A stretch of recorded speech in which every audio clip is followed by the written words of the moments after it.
allegiance to the flag of the United States of America, to the republic which stands, liberty, justice. So just let everyone know, we have roughly 16 applicants this evening. Don't feel free to leave if, when you're done. Feel free to leave when you're done. Stay till the end. We're going to go ahead and get started here. The docket was Matt Hop to start out with. We'll switch you guys to second. We'll start out with Chautauqua. Katie, you're up. Okay. So I'm here with from Jason.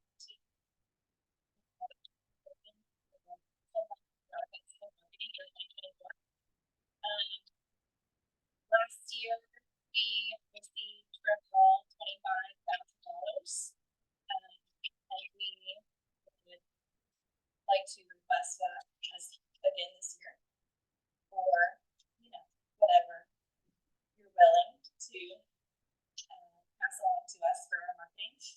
We are going to have our event this year. It will fall on the 28th and 29th of September. And we are planning to have, again this year, record crowds. I think we had our biggest crowd in recent history last year. I think we had 63,000 visitors according to the Placer data. So we really kind of attributed that to funding that we received last year from this organization, because the year before that, I think we had about 40,000 guests for the Placer data. So we were able to increase our marketing for both our artists. We have to market to attract artists to the festival, which in turn attracts visitors to Madison. So it's kind of a balance of, we can't just invite all the people and not the artists, and we can't just attract the artists and not the people. So we were really able to amp up our marketing last year. I don't know if y'all have this, but I'll maybe let you guys just take one and pass it around.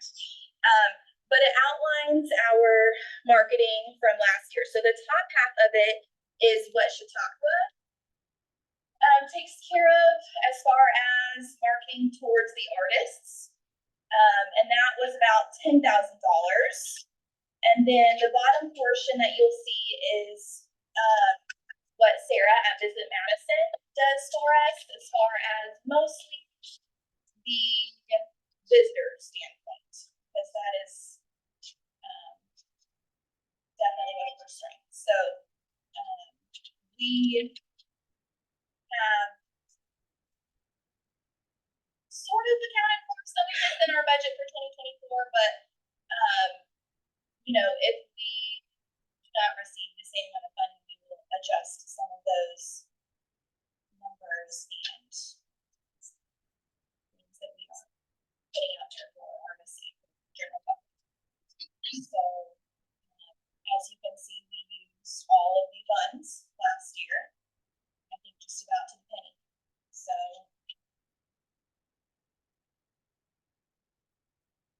is this what you came to this Madison? Yes. Correct. Yeah. That's the bottom. Yeah, so the bottom number, what's highlighted in yellow at the point of us receiving that from from Kara Schaefer, who does our financials, we had not received those final bills yet. So I know it's like 24 and 24,000 and change, but if you added those yellow highlighted numbers, it comes right out to about 25,000. So just about everything.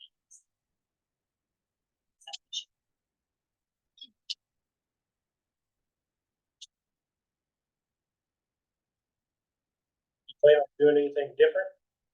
We are planning to stick pretty close to that plan. We will alter if needed or if new opportunities arise. We were not totally overwhelmed with crowd last year, but it it was very full. We're having to make some changes this year to our footprint, so we're kind of waiting, I guess, to see how that plays out and trying to predict how our crowds will kind of go with that and play out this year. So, obviously we want more people because it means more visitors to Madison and more money for us and for all the other stakeholders here. But again, it's balance of what's enjoyable for guests and what's lucrative for the artists as well. I think last year was like 100 and something, but that would be a little heavy. It was one of our best years as far as arts goes. Are you meeting this year with Linda? No, we are not. We always try to do that the weekend before St. James is the one, because a lot of our artists go to that festival. So they don't, if they're from the other side of the country, they don't even go home. They just go to Louisville. So that's why we, last year was weird where it fell on the 30th and October 1st because St. James had kind of moved their festival. So we like to do that for our artists where we're just the weekend.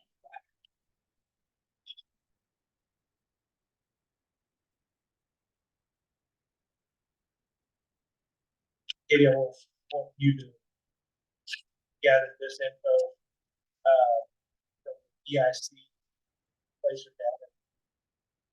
So it's information on your all's economic impact.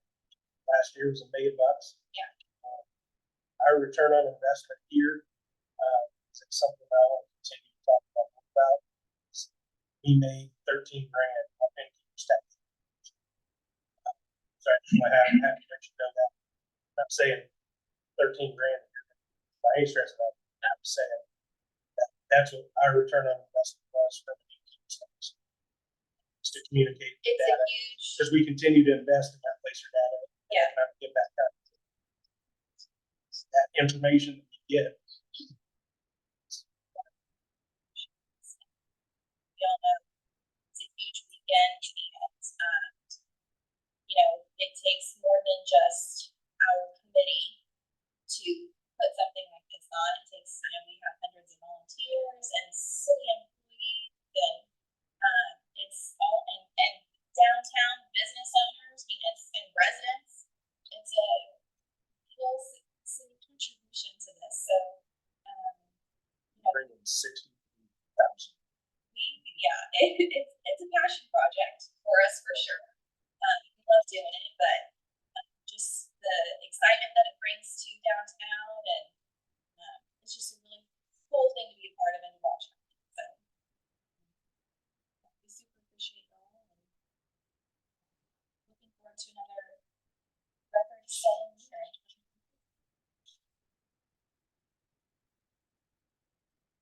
Thank you. Thank you. Any other questions?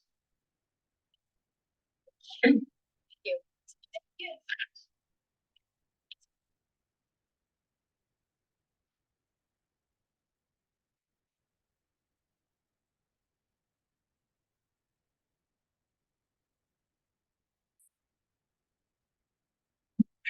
Next up, Matt.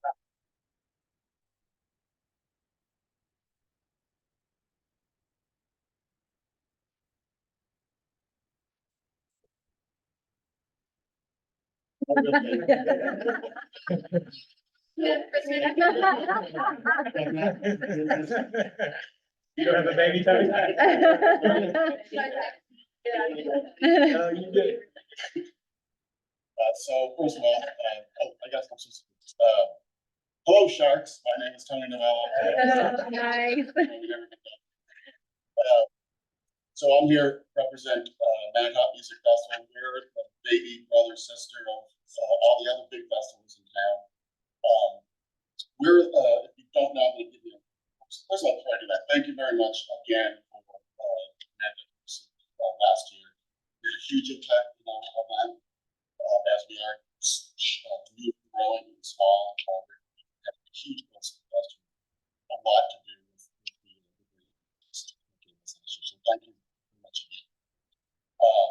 just a short history of Mad Hops. We started in 2019. It's a great time to think about ideas, squeezing people to small venues, shoulder to shoulder, and breathing on each other. It's an awesome first year, and then obviously 2020, 12 was the best idea ever. We had to, but we came back strong and two festivals. Last year was our biggest, so we continued our growth. We had a bigger last year than we had. We're always looking for that hockey stick. So we need to. Our core group is a super group of people who produce music, not just Madison. So just in this room, got close to 70 years of experience doing this. So all of us are these, all of us, we have been involved with River Fruit, River Fest, River Roots, Rooster Tail, Whispering Beard, I'm part of Rib Bicycle Hall. We promoted music in other places downtown in the region. So we have boots on the ground, people who are doers. This is what we want to do. It's a passion of ours. So what the idea came from was we've been attending music festival down in Bristol, Virginia.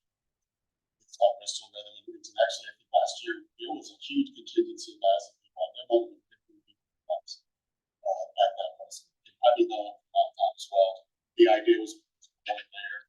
They started just like we did, grassroots, just a few people. We started with 300 people, 5 venues on the roof. So the idea is not to have a big festival down on the river. We wanted to do something that downtown does. So we have 7 venues, 7 or 8 venues last year. We had, depending our place of data is a little difficult because of the way we do things. I think we're at 2,200 people from the place of data. We sold about 1,200 tickets last year. We started with 300 in the first year. So each venue, so we have venues that are small as Cousin James Barbershop, which is a capacity of 5 maybe. And we go up to our 10th stage, which we had last year. But that'll hold 2,000, at least 1,200. And everything in between. So there's 7 venues around town in Business Street, Main Street downtown, that people can call venue to venue, which is so Bristol, for instance, started again. I talked to people on that, started the same way. They are, I think, 25,000 people now in Bristol. And I'll tell you, Bristol's a nice town. Downtown is really nice. Madison, it doesn't even put candle to Madison's downtown. So I just foresee this thing being a great festival. Part of festival circuit. So we're not, our people come downtown, we use our venues downtown, money spent downtown, it stays downtown. People don't pack up their food trucks and go home and take the it stays right here. And above and beyond the 7 venues, all we talk to Main Street Madison, Madison, the city of Madison. So all the shops downtown also benefit. We know from our ticketing platform, which is MadTigs, about that, and we know that our demo was roughly 60% female, 45 plus years old. About 50%, maybe touch 50% of the people that go to this festival are from out of town. We have a Friday night kickoff. We have it's a Saturday daytime event, so it's kid friendly. So we start at 11. We're done by 7. You can go out if you want to go out. Explore the nightlife in Madison again. If you're tired and want to go home, you can go home. So we think it's a great concept and it's good to use. So that's the overview of what we are, what we do. want to do to grow, we understand how music festivals go. And actually just music theory, it's very difficult to everybody. And as Madison, we are trying to brand ourselves as the Music City. Madison Music City. And we're part of that as well. We feel we are the epitome of that. We are the people that are doing that.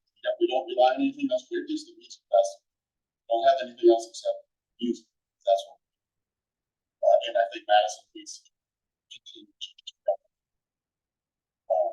So I don't know if you guys have any questions. Asking for more. What we feel is important for us is we need to, again, help us to grow.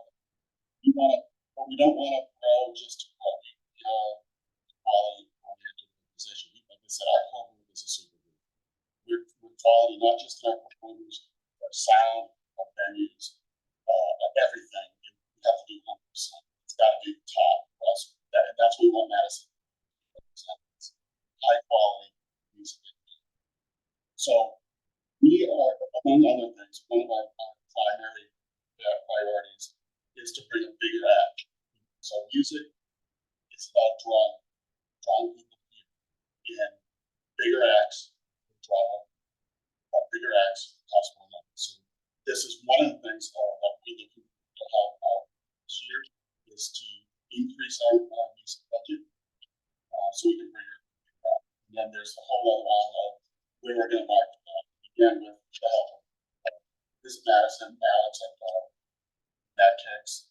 We know where we're strong right now, and we know where we're weak. So we focused very much on the Louisville metro area. We on the smaller girls. We had, I can't remember, but there was a huge percentage from Louisville. So we know it works. We know what we're doing. Again, we need a little bit more money to help bring regional people in. At 50, 60% out of town people, we need to go out to increase our radius now.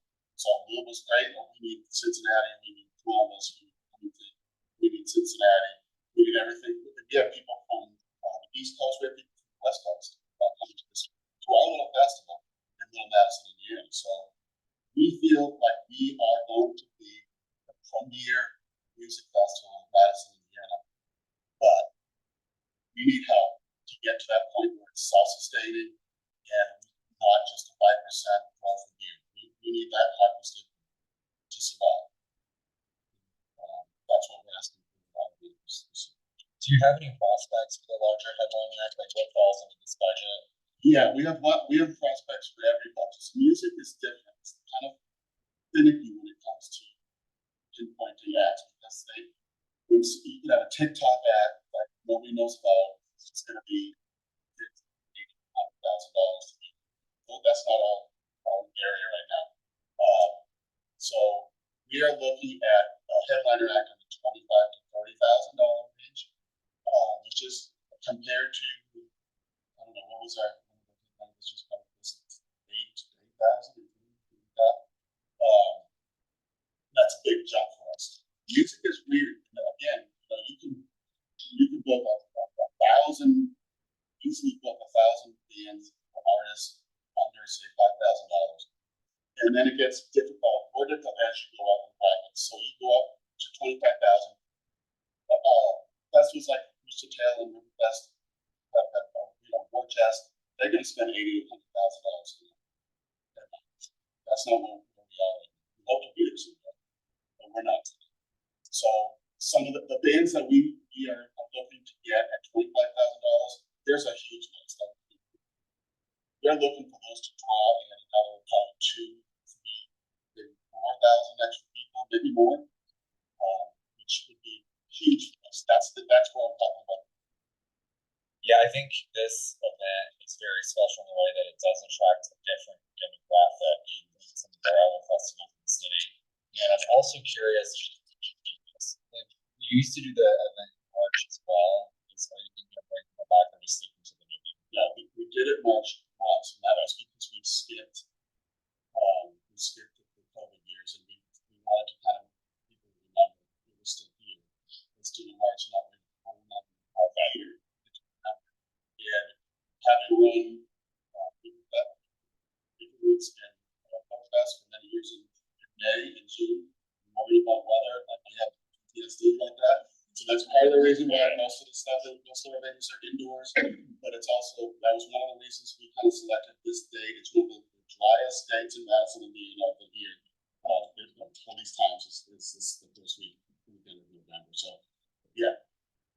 Tony Victoria's text some questions. She said in your application, you talked about growing the festival to a 2-day event. Hope to make that change soon. Yeah, again, this is pivotal about the growth. So right now, 2 days is not sustainable for us with the amount of people we get and to support. So to me, that's a 5-year goal. It's a 2-day event. We want to do a 2-day plus the Friday night, but that can't happen this year. It may happen next year depending on what we get from grant, but it's much more likely to happen. 27. But that is. Do you have another goal? Be self-sustaining? Yeah, our goal is to be self-sustaining. We don't want to ask for sponsors. We want to ask for advertisers. We don't want to ask for grants. We want to be our own. And right now, again, we know that that's not possible to do it. It's not possible for really anybody making music right now to do it, to stand alone on a small basis. You have to, it doesn't work.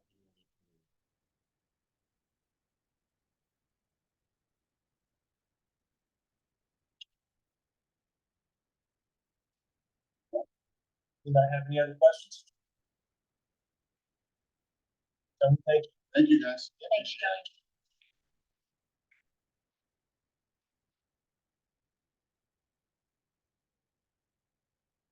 Next up, Jefferson County Historic Society.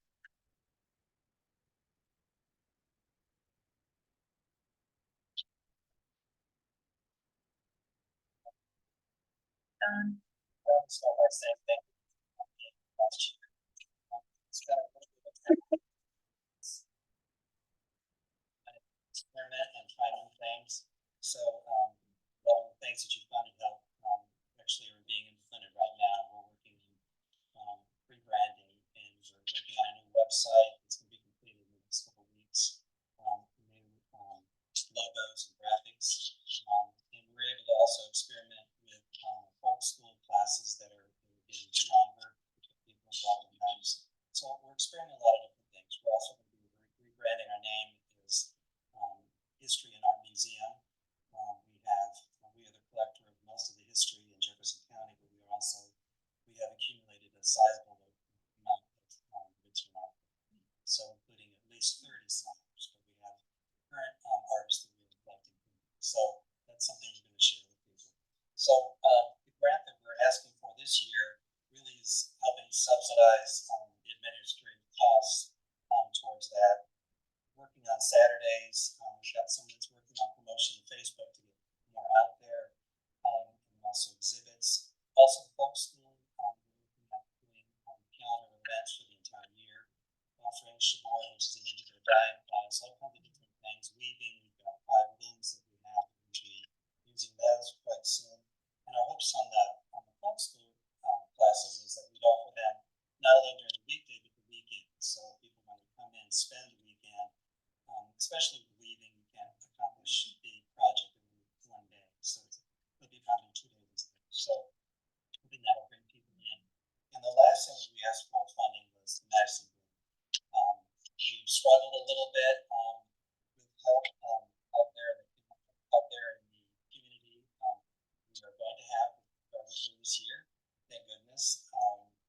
We are going to have about 5 to 6 gardens, and if you may or may not know, the tour really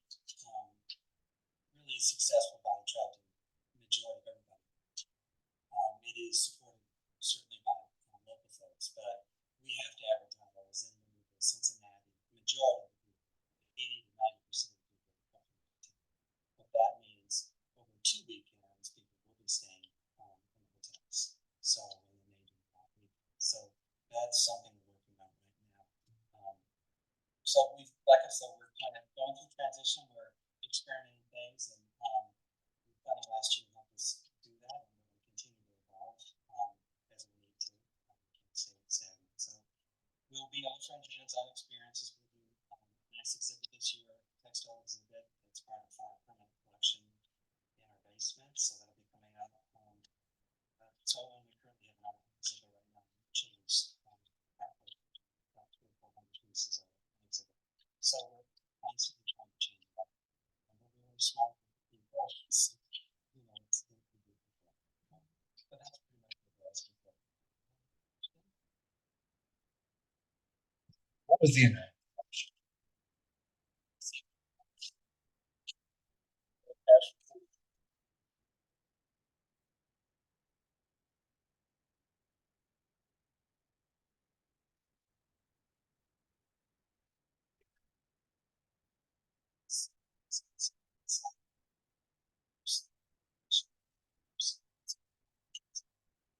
No, we have some volunteers, but, you know, as everyone else in the audience is experiencing volunteering, is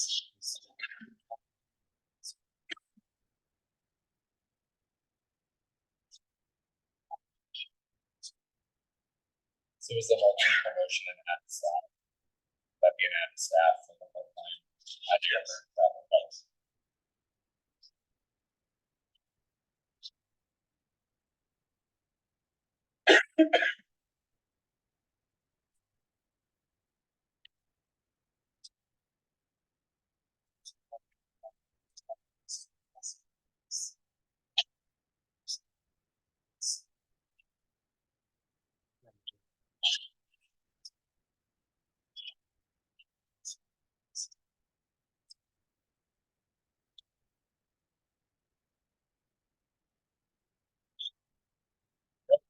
You look at the 5 days, week, right? like closed on Mondays, we're open Tuesday through Friday right now, we're gonna be adding Saturday. Sundays are slow. Mondays, Tuesdays.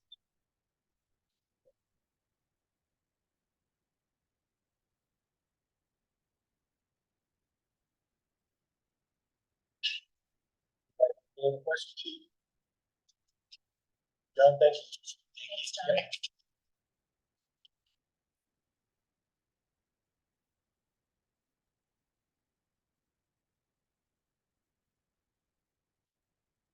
Tony? Yeah. You all asked for this year for the income 65,000, right? And what was it last year? I mean, right there, that's.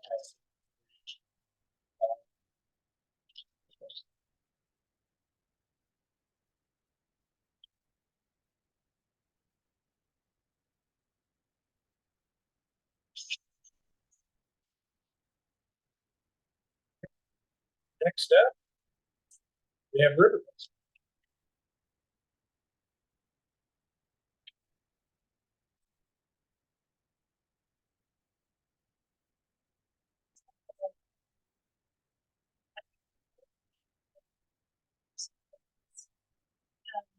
are today asking for $1,000.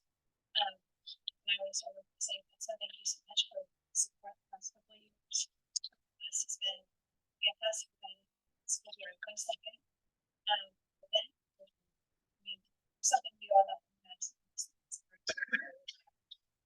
We gave 25. Yes. Prior to the last 3 years, this has been a self-sustaining event. We've been asked for more, but COVID, as everybody said, everything's happened, it's been really hard.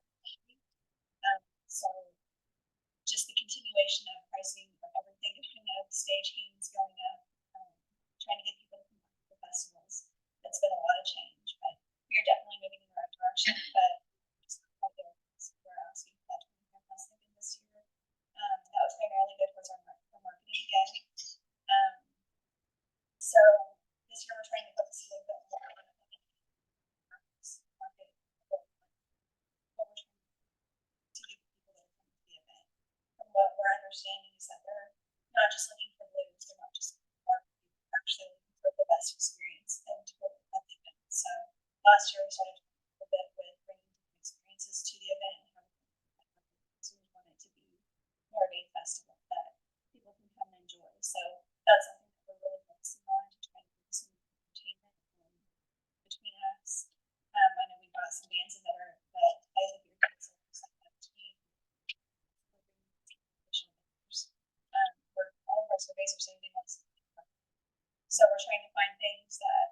squeeze in between our blue sacks, which aren't always easy, or maybe demos with our things like that. Yeah, we're just trying to shift the ship a little bit to try to bring more people. And I think that's just the goal.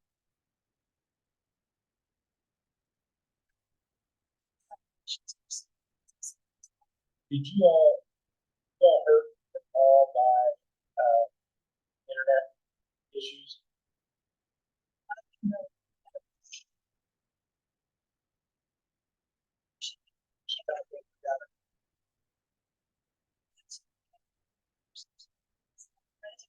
Somebody that's keeping the ship running on that, and to step into Dave Butler's place for executive committee interview. So he's doing that with a couple of things this year. And we've got Jake also, who's on our executive committee. So, but no, in regards to the internet, since we use tickets as currency at the event, we don't really have issues with internet. We have other questions to meet these tickets, which are this year, but that's always discuss each year. Can't sit stagnant and then things like grow. So we work with our vendors and kind of see what they're saying, see what they're going to do. Do you guys ever have issues like attract extra food? Is there any struggle with that? I'm just curious because I've heard like that the last couple of years. That's a challenge. There's a cost associated with that. So it's kind of a catch-22. Timing of some things have shifted. That's caused some issues with the state fair that is now happening at the same time. So some of the bigger vendors want to go there as opposed to be able to come to us kind of thing. But we do fee, which is a little bit of a different monster than other ones where we charge a reserve fee than a lot of events, and then we take a percentage of what they make. So I would say Riverfest, I love it so much because it's kind of like this fairness to the community. We're trying to just be supportive and they support us. But then if we have clients, they're not stuck with the $2,000 vending fee. They're charged the smaller fee and then that percentage. So Just so you know.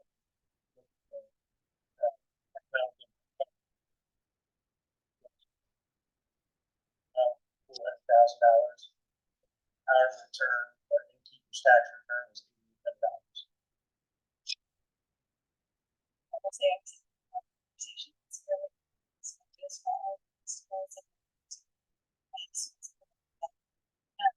obviously we know that it's hard to get these folks for because we have everything there's no place else for them to go. And Andrew and I were just having a conversation about how do we get more people here and where do we attract them to stay so they can still come. So we have some ideas on that as well. But I always say that a lot of our festivals we use them as a so whether it be for a while or they started thinking somewhere else, sometimes they can so all of those things they want to come back here, stay with family. So even though I know it is relevant to look at the hotel numbers, we gotta be contributing to that number, but not just staying at hotels. And it's a 2-day event? It is a 2-day, Friday and Saturday? the actual music festival is Friday and Saturday. Friday and Saturday. Coming in. Right, it's Friday, it's the Friday night.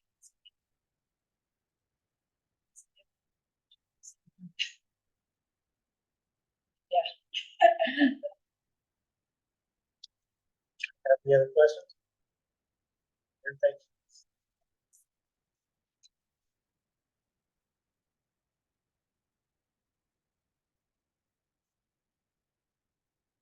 Moving on, 5 to the 5.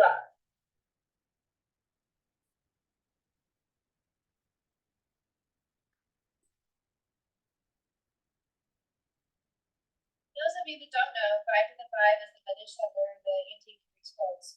We also have included our tractor people. They have vintage. These guys are amazing. If you go to the 4th of July parade, you usually see my boat being pulled by a bunch of vintage tractors. These guys are fabulous. But last year we had over 100 and they promised that they're bringing more this year. So I'm gonna have to figure out how to get them and get all that done. I'm really happy.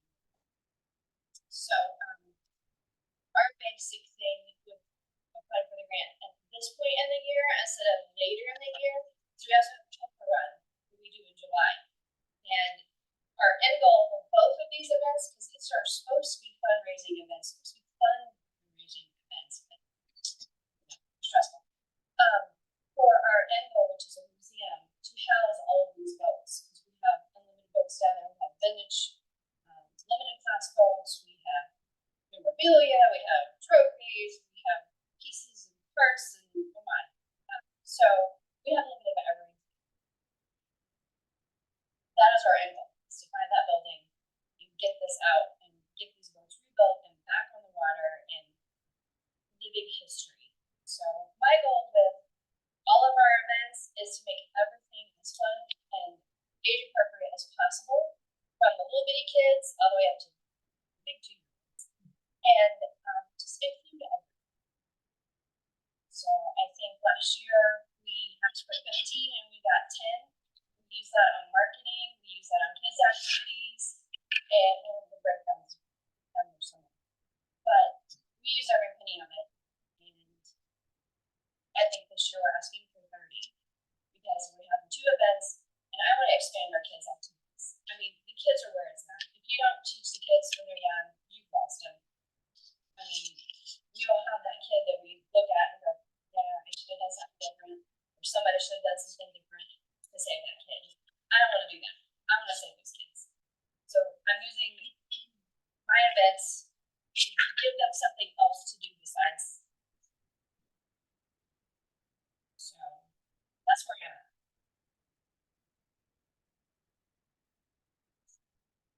What kind of events do you do? Last year we had a crafting table with them. We had a simulator where they could get in. And the RC boats were there, but they didn't get them till Sunday. So I'm going to work with them this year. I'm going to get them to play with them so that they can show the kids what to do. Play a little bit. And so that's kind of, I need to talk to them about that before I make a promise, but that's what I like to do with them. I like to do a lot more different things. So I got some things rolling around and hands-on stuff. Yes. Yes. Everything has to be hands-on. We're going to the kid.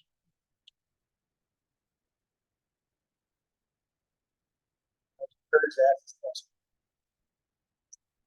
Any intention, discussion, that just put them in between the heats. I have not been approached by that. The last time we did that, we never even, I mean, we went from running 5 heat or 4 heats to running 2 heats, and that just wasn't safe. So if it's a safe way to do that, yes, I will do that, but otherwise, no. Just so you know, your economic impact calculator, you guys brought in 200,000. Earn $4,000.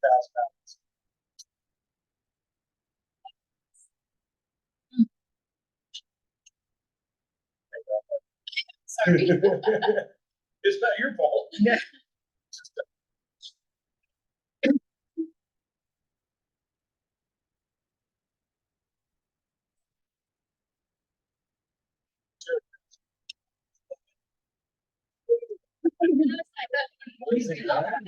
Samantha, you know. Oh, paid overtime. Jesus. That was a good catch. If I said it out loud, I was like. One day event, it's a 2-day event, It's the 3rd weekend in September for you. Saturday and Sunday, it's Saturday. There's the innkeepers. Hey, I know. Innkeepers.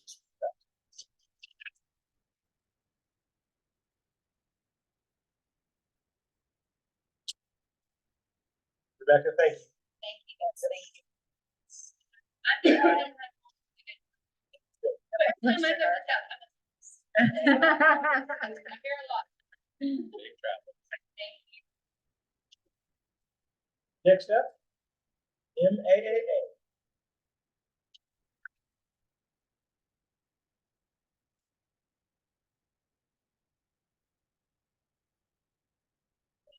Ready? Hello. I have handouts, of course. And I'll wait till you guys out as I go.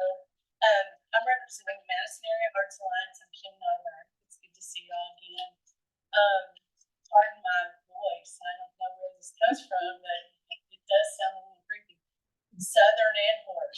those two things together. So many of you in this room know the mission of Madison Area Arts Alliance, and the mission really is to create a strong voice for the arts and to increase tourism and creative opportunities in Madison, the Madison area, and the Jefferson County. We know by the front cover of the colored brochure, thank you, Andrew, that the arts are alive and well. Seeing the new brochure, it features the kindness. It's kind of exciting to see what started as a little dream is kind of big. So the arts are alive and well in our community. Our visitors are responding to the arts as we continue to see strong interest in our newly created mural special exhibits, arts and tours, and all around really our art-centric activities. First off, I think what I'd like to thank for tourism is the encouragement to create the arts in our community. We are one of the partners in the Tourism Alliance, and thank you for putting that together. Our organizations that represent the Alliance create the product that we all promote.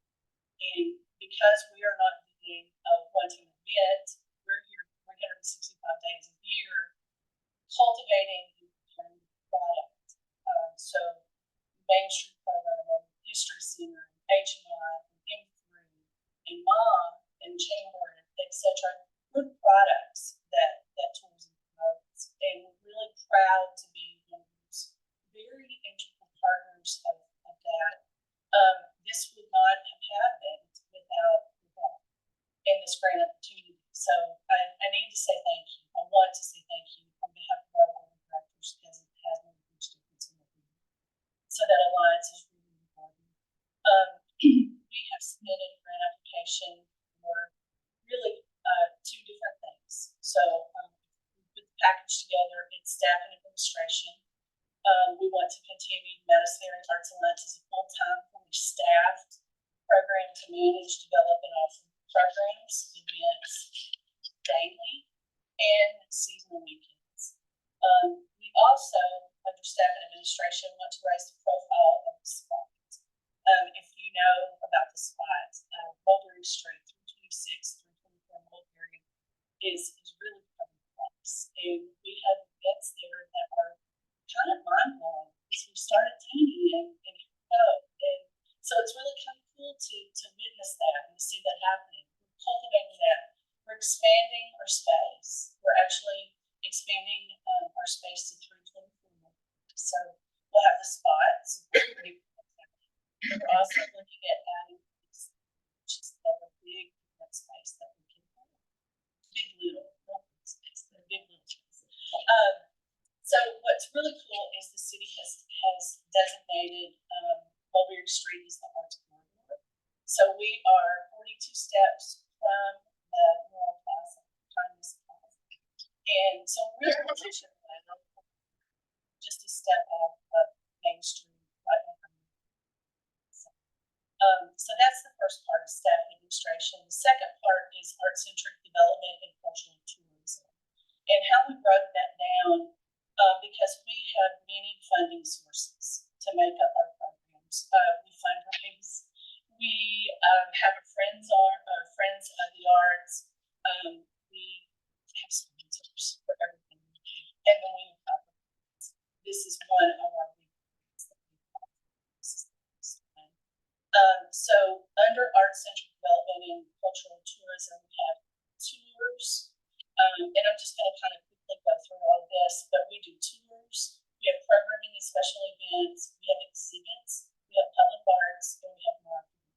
And within those areas, that makes up our program that we consult. And I'll break down that really quickly. So under tours, we host the Indiana Plein Air Painters Association every year. That brings 50 artists for 3 days to Madison. And you may have seen them. They're counting them. They're everywhere. And they're painting plein air. And then at the end of the 3 days, they have a big event, what they call a wet sale. So we have that coming up in September. We're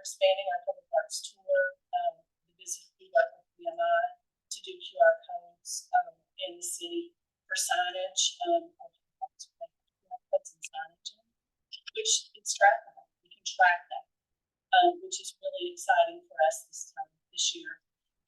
New,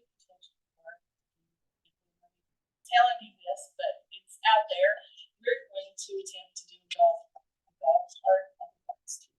So we've been working with our vendor, our public art golf cart vendor, and we're going to actually wrap 2 carts. We're going to put them on the cart and take them around and help them understand what coolness we have in our community. That's like Charlie to a It's like smaller a level, trolley, isn't it? So I like it it. was just really cool idea. So we get out there today. So yes, this is something we're gonna do. So that's under tours. Under arts, tourism, programming, and special events, we are continuing to post our summer artsy camp. We're gonna add a July week, so we have June and July coming up. And those are for the kids. It's K through 5th grade for the artsy tours. We also have monthly gallery spots, art receptions. That's what I was talking about. They bring 50 to 100 people each time. And we are really cultivating a strong presence with that. The creatives is another outreach to young people, and it's students that are junior high through college age. They don't have to be in college, but it's that age group. Called the creatives. We're really excited about that one, and are continuing to network with creative roundtables. Our exhibits, the city asked us to program the Arts Alley. And the Arts Alley is between the tap room and Bellows Pizza.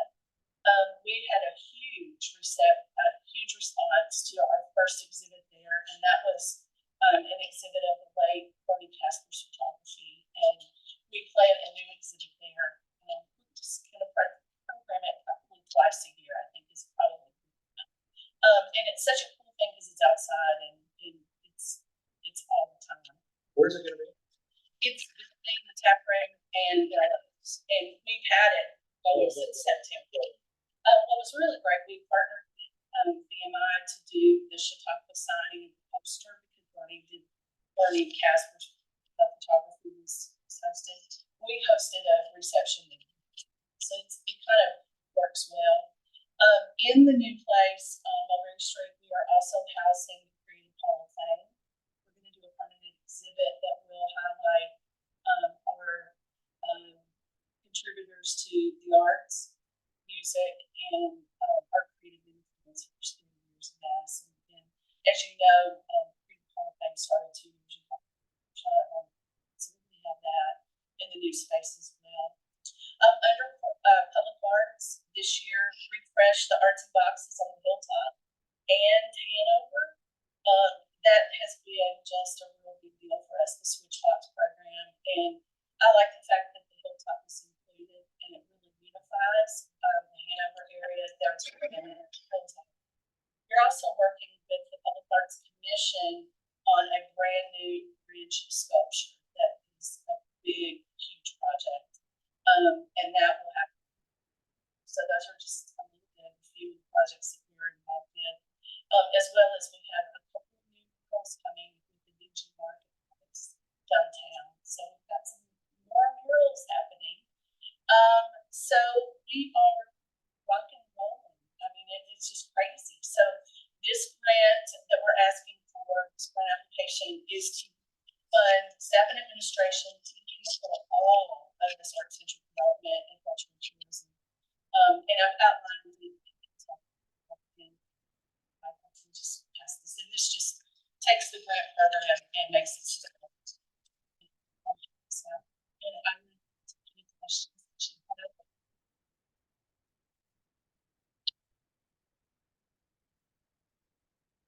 So your house is 7.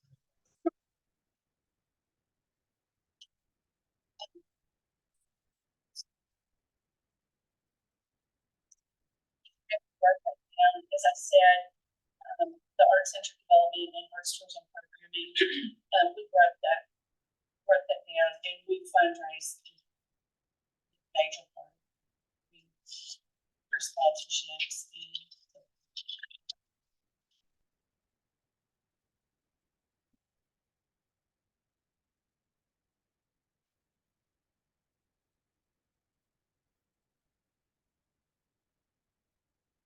Anybody have any other questions? The bridge sculpture and, you know, the stuff that's, the stuff that's coming. Okay. I'm really excited about. Yes, ma'am. Yeah. Let me talk, let me I talk. am warming up to this culture. It is. Is it locally done or did we go? Here's what we did. Okay. We presently, we do not have a sculptor in our area that does this magnitude of sculpture. So we did put parameters on Indiana related. They had to be from Indiana, tied in. So yes, this was, we did it, law did not do it, it was the Public Arts Commission. And so there was a call for artists, just a national. There were many that actually been as part of this project. City. It was narrowed down to 3, and these 3 folks, one was from Bloomington, one was from South Bend, and the other one was from, I'm not sure, Indiana tie somehow. Anyway, the person that was chosen, it's just, right. She's a graduate of Huron School of Art in Indianapolis and from South Bend, and she. But the reason I sound so like about it is that we are doing a patronicity grant to fund raise for that, just like we did for the Chinese mural, and that's where we rallied the community to get behind it and raise a certain amount, and then patronicity matches, and that's how we were able to do it. So it's very little what we're asking for. Look at the breakdown. We just want to celebrate and have the artists do residency with kids. We want, so that's what we're asking to do, is to make a celebration. Well, it's a great organization that throughout the city of change. Here now, say.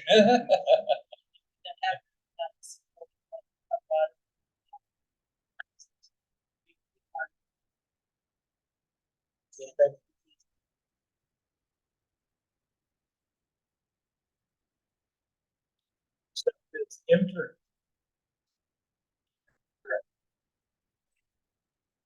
Greetings, everyone. Hello. Greetings, Professor. I am Michael Fuchinello, Executive Director of National Music Movement, and we want to thank you again for your kind funding of the music movement over the past year. It has been tremendously helpful. This year, we are essentially expanding our activities and changing as an organization to become, we're going from a baby organization to a mezzanine organization, and then learning a lot. We're learning what really makes a difference, what makes an impact, and we're becoming more efficient in the process and really focusing our efforts. And I think that's a really exciting thing. It was Frank Zappa that said that art is how we decorate space. Music is how we decorate time. And when people spend their time in Madison, we want the entire time to be blanketed in sonic goodness. To be able to experience something that is so deeply rooted in such a connecting and powerful entity to the human experience that people leave with a positive benefit of what Madison is. They won't believe the time it's already happening. And we really want to take that feeling and really expand it. And for those of you that are less familiar with what the Madison Music Movement stands for, we really sit at we're trying to make Madison Indiana's music city. And practically what that means is that we want to create a full ecosystem for music. And that means thinking bigger than just live shows that you might see in a big establishment. We're thinking about how can we create a baby industry that has impacts well beyond just live shows, live music, but that also give people an experience and that people can interact with. We also love to collaborate. And much of the success that we've had have been due to some of the collaborations that we've done with other organizations and with our venues and industry that have been so valuable. We were just recently featured in Inside Indiana Business, where they talked a bit about how tourism is a $35 million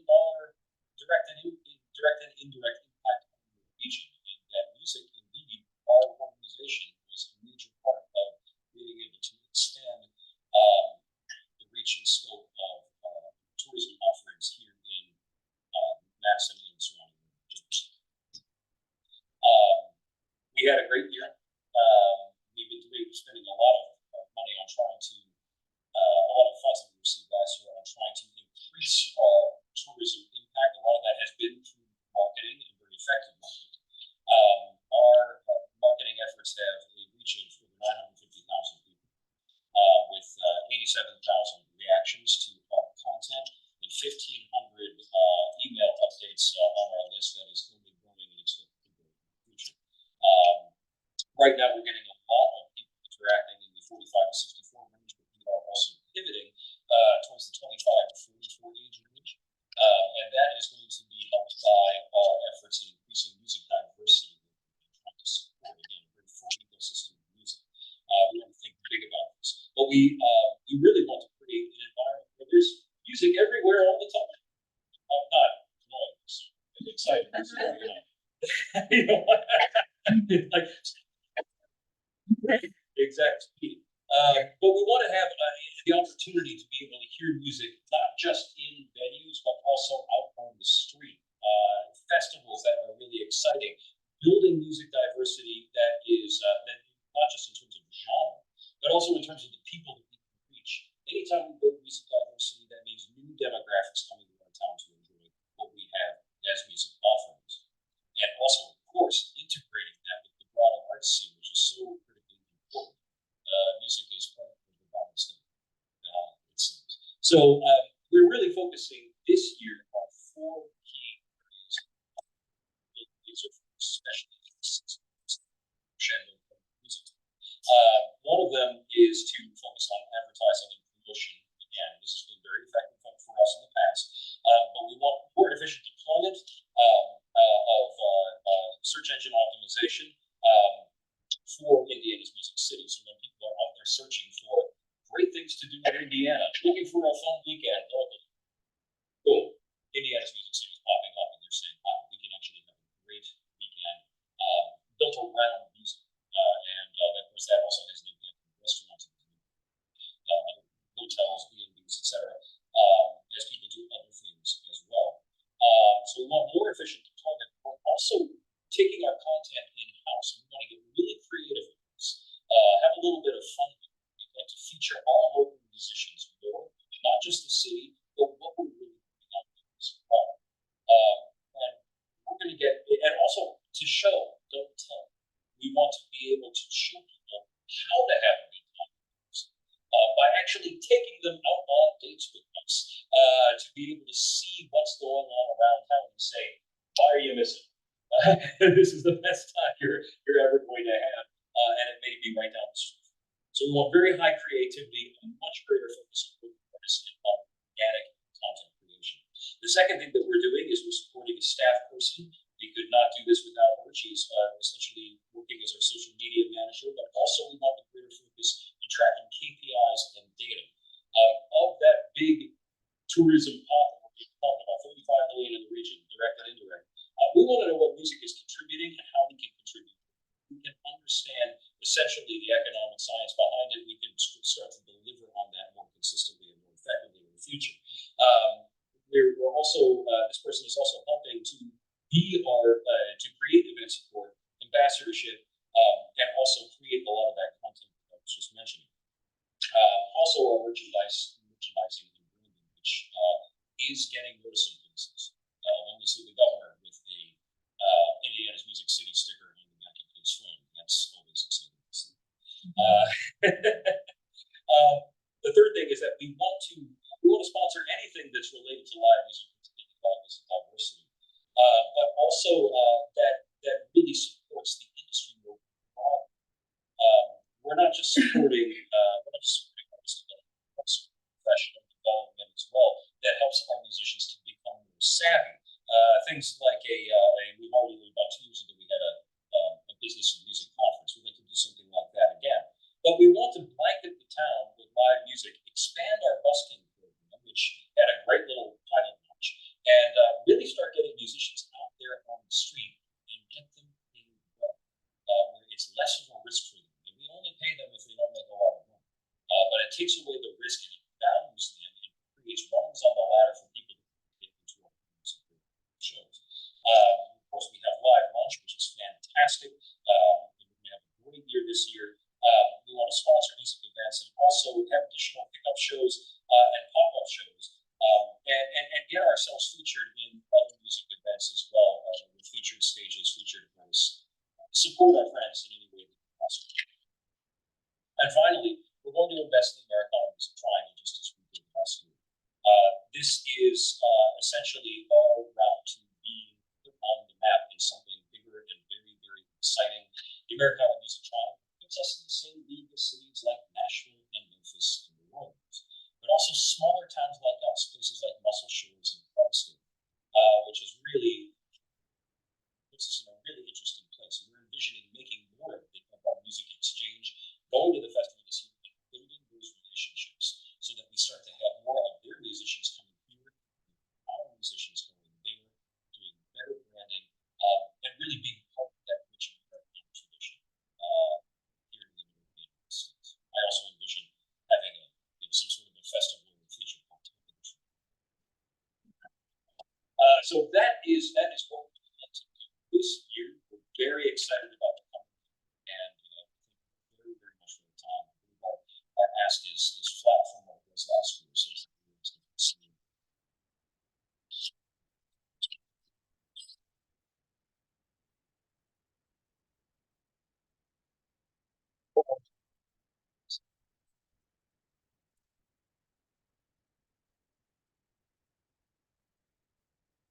that was the ask this year. What did we do about it? It was fun.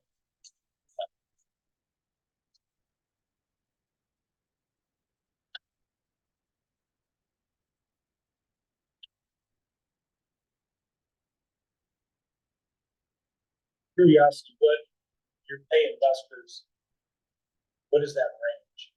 You said it depends on how much they want. That's pretty big.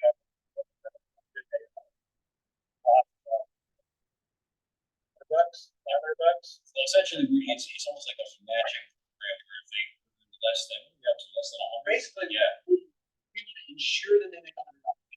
So there we go. Tips. Tips.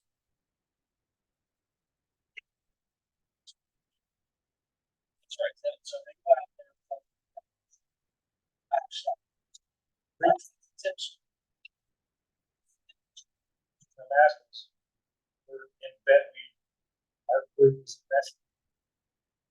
I've heard that 3 or 4 times. Buskers have patients. Changes facial expressions. Really does. That's curious. Because I know in your Afghan house, I had you want to keep it around at least 100. Like that's about what we do is we guarantee.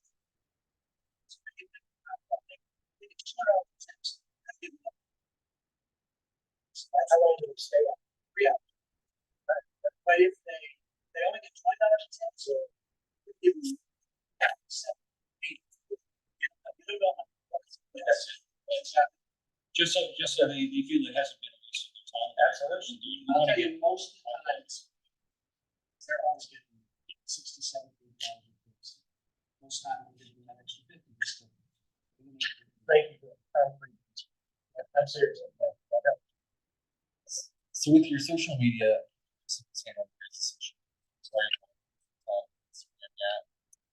We'll see what happens with TikToks. But it's a question mark. What we are doing is we're going to we're trying to get our Instagram relaunched and connected to the rest of our social media. Right now, we're primarily doing Facebook. We have a YouTube channel. We want to get everything coordinated, and that's actually our first order of business. Literally starting tomorrow. When you mentioned like 45, 60, that's like, that demographic, and then, not having those social channels, but then trying to diversify using those social channels to pick out to those demographics. Absolutely. You mentioned Instagram last time.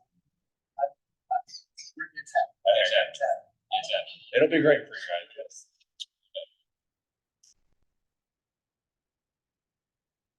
That's right. Anybody else have any other questions? Michael, thank you. Thank you so much. Thanks, Michael. Thanks.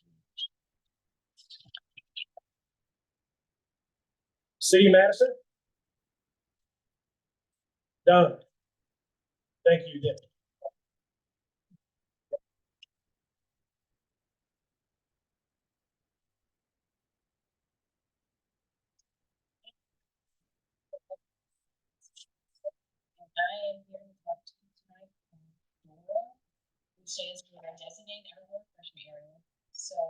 last year, the Indiana Senate, the General Assembly, approved that legislation.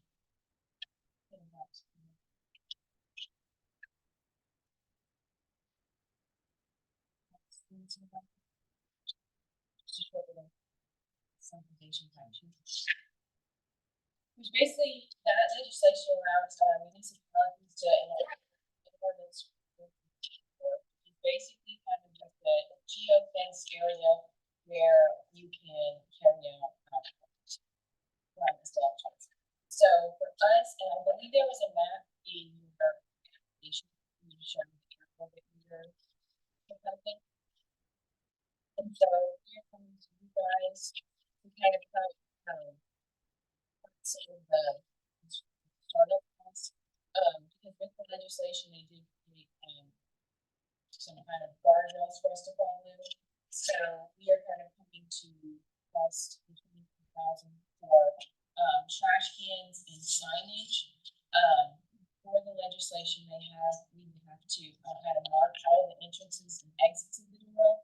Because you know, once you're entering, you're not allowed to bring in your outside alcohol, and when you're exiting, you can't take out of that.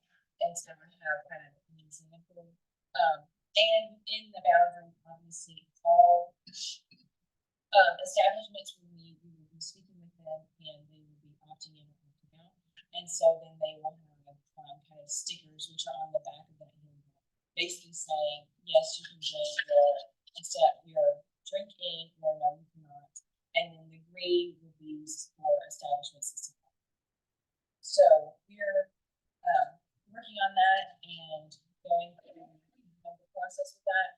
We worked with PI, we worked with Main Street, we worked with the Arts Alliance to kind of figure our area and kind of start small. The state allows us to designate up to 7.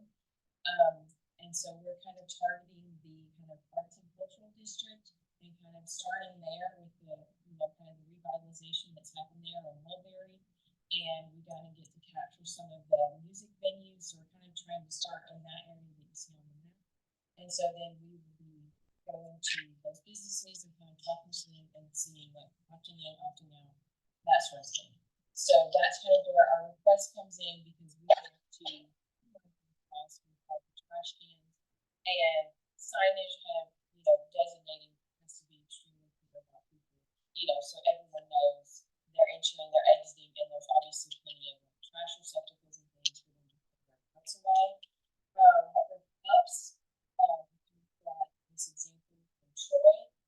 For cups, we're going to start with kind of just the clear plastic cups that most restaurants and establishments have, and we will be putting the stickers on that you have on the back of your sheet.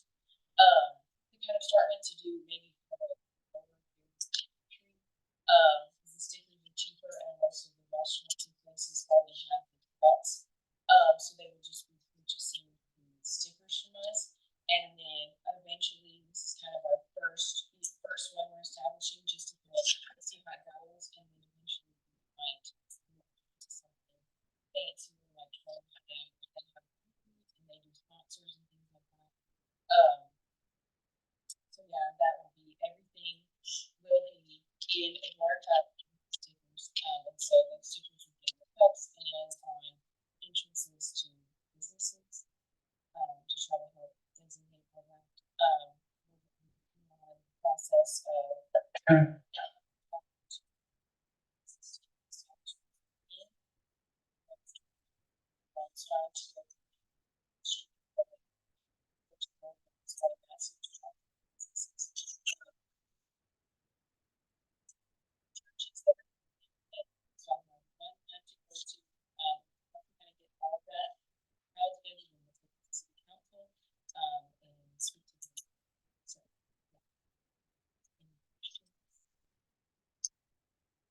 Is the city or the business responsible for purchasing the cups?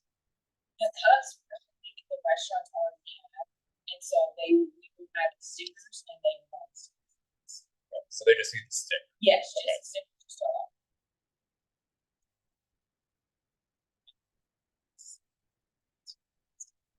Trying to keep the very logo, so the stickers are cheap.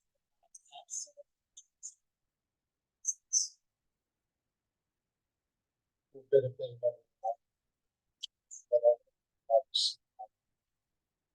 should be the tenth, but I have. Oh.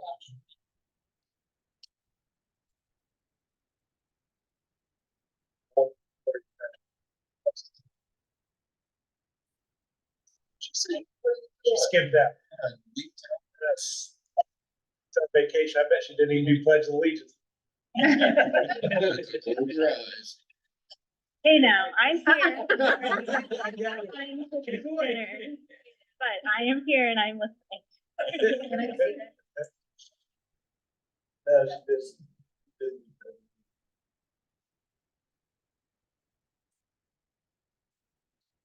If I have any other questions, it's kind of from It's. library, Yeah, it's. Peoples, a loosely- little yeah, north, Yeah, it's kind of Broadway to Jefferson. goes over Jefferson. And then down to kind of First. trying to grab people. Yeah. So. Yes. It's where it happens already. It's just not-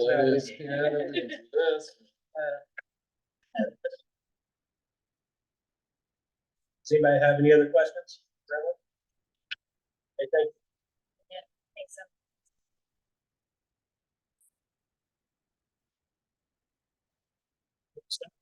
For Christmas.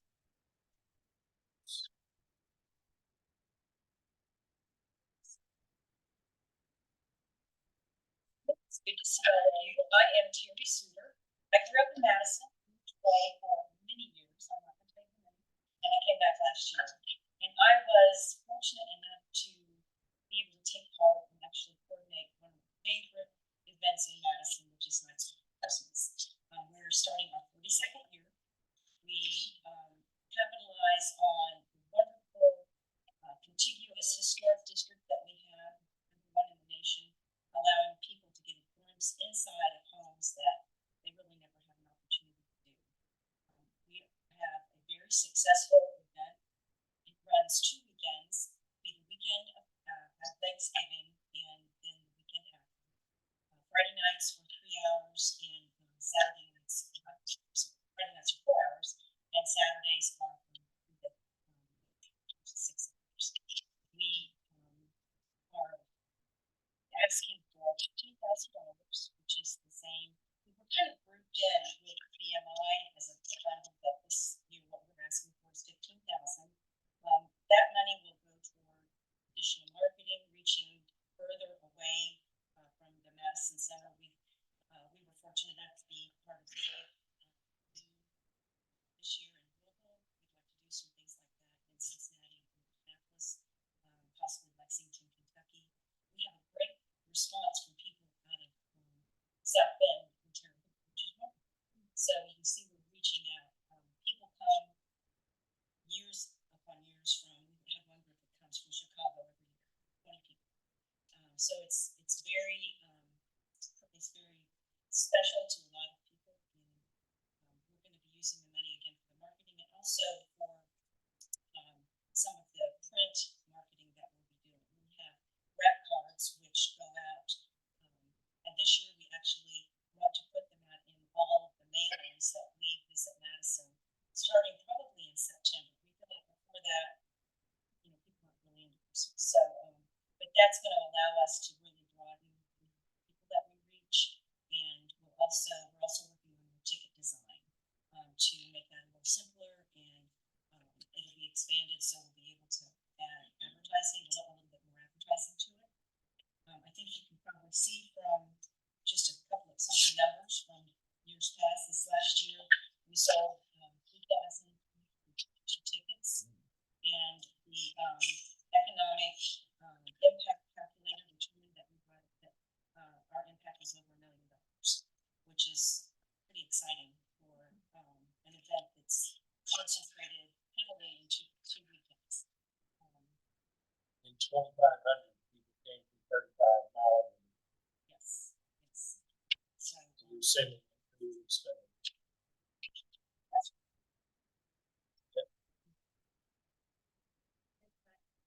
yes, please do. So just so you guys know, I'm HMI Jess for a brief moment. The really unique thing about this event is that it's not a BMI. It's not an HMI. It's not a JCH event. It's an event, 5 different organizations that are doing tourism in your community every day. So you are supporting Visit Madison, you're supporting Historic Madison, you're supporting the History Center, you're supporting the Lanier Mansion and the school folks. This is a huge endeavor. We've been doing it for 42 years. We're really lucky that we have Terry's help and Visit Madison's help to get this done. We'll be able to do it by ourselves.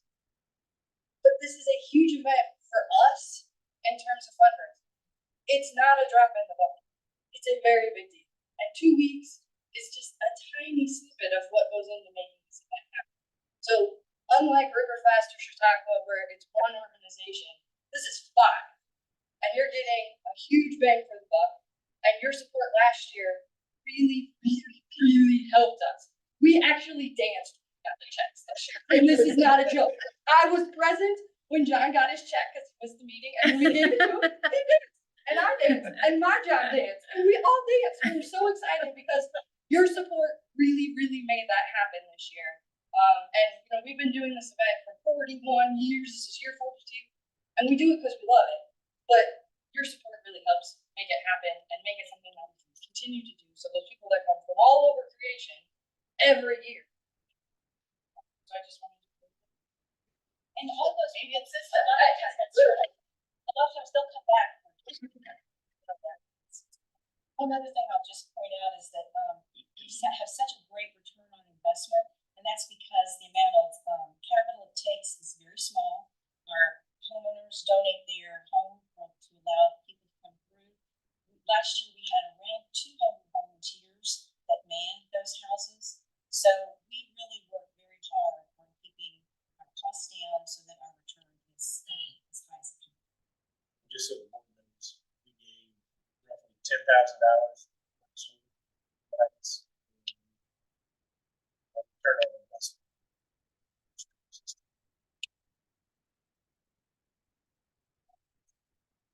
Any questions? I'll just point out that I know that I've been to a few events and they've had this. Yes. So also, there's one more, Jess. Yeah, and Wendy's one of them. That's. And I'm taking. Which is very nice.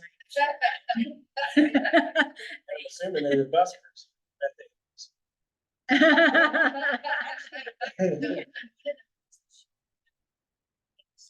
That teacher and the students play and everybody. So much. Thank you.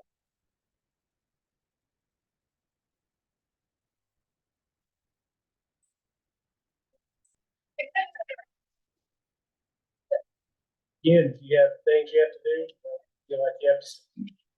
But again, thank you for saying. Next up, IKEA.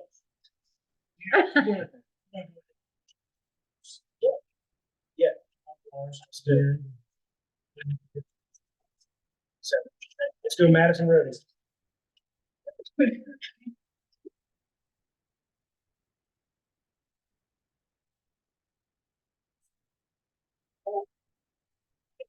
Billy Chapman, and I'm telling you from Madison, Indiana, from West Show. So we're a different animal. Than, yeah, there's your fun. And everybody that's out here, we're county than we are specifically Madison on the river. We do all the things, but you know, we had a choice to do this again after 2 years of selling out both nights. We're what's called a rough stock rodeo. That's only 4 events, lasts exactly 2 hours. It's like the Kentucky Derby, 2 minutes, fastest deal, bringing in the most money. So 2 hours, 7 to 9, both nights, run like a well-oiled machine, if you've been there. When JCBT changed their program of how we apply, only it was in November. So we have to make this commitment in January before we ever get a chance to talk to you guys in this new cycle.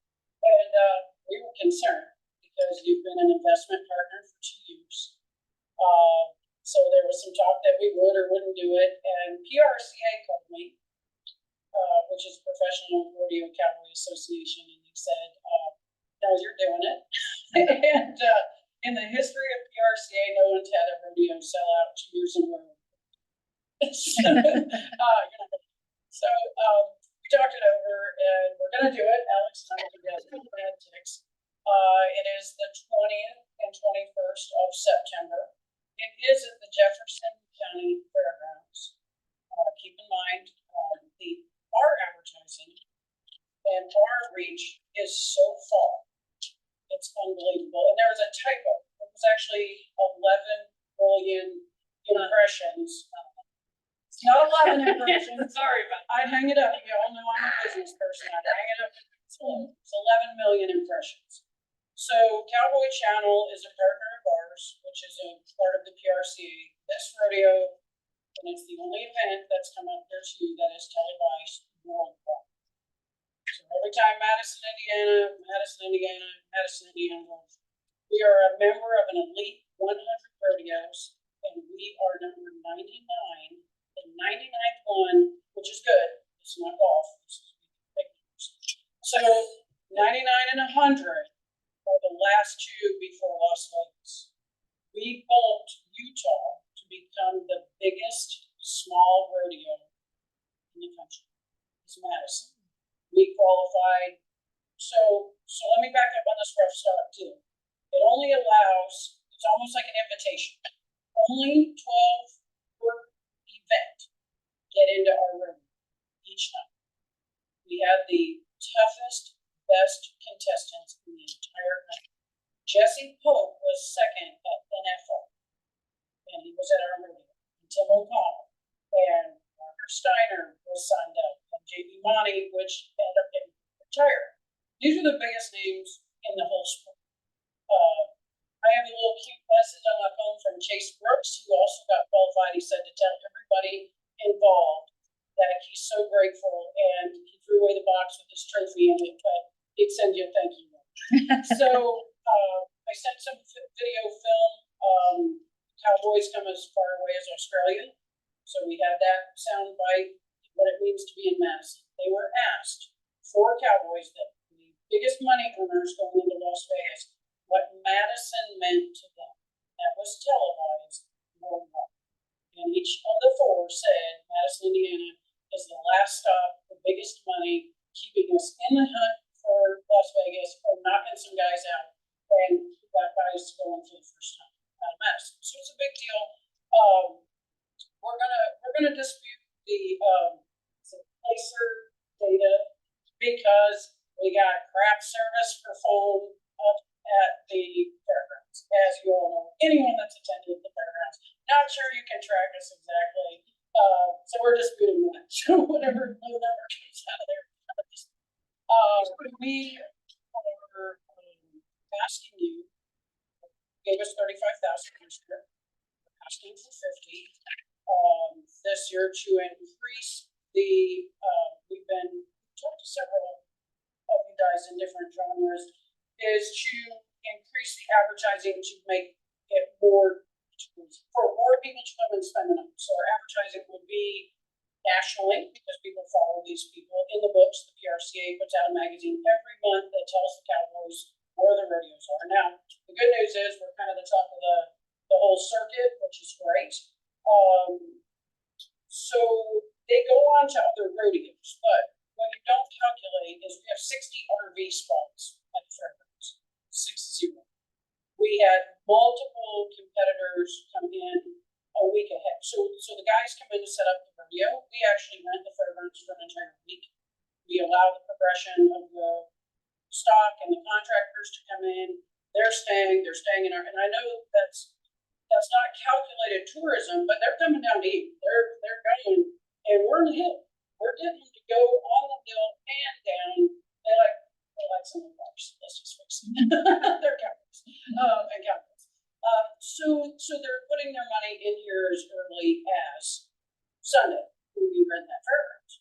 So on Thursday night, and I guess so part of our thing is giving back to the history of the Sanitary Factory. We rented the trolley. we took them on a guided tour through Madison, 18 of the top executives of this rodeo and it's on PRC. And we took them down into the factory.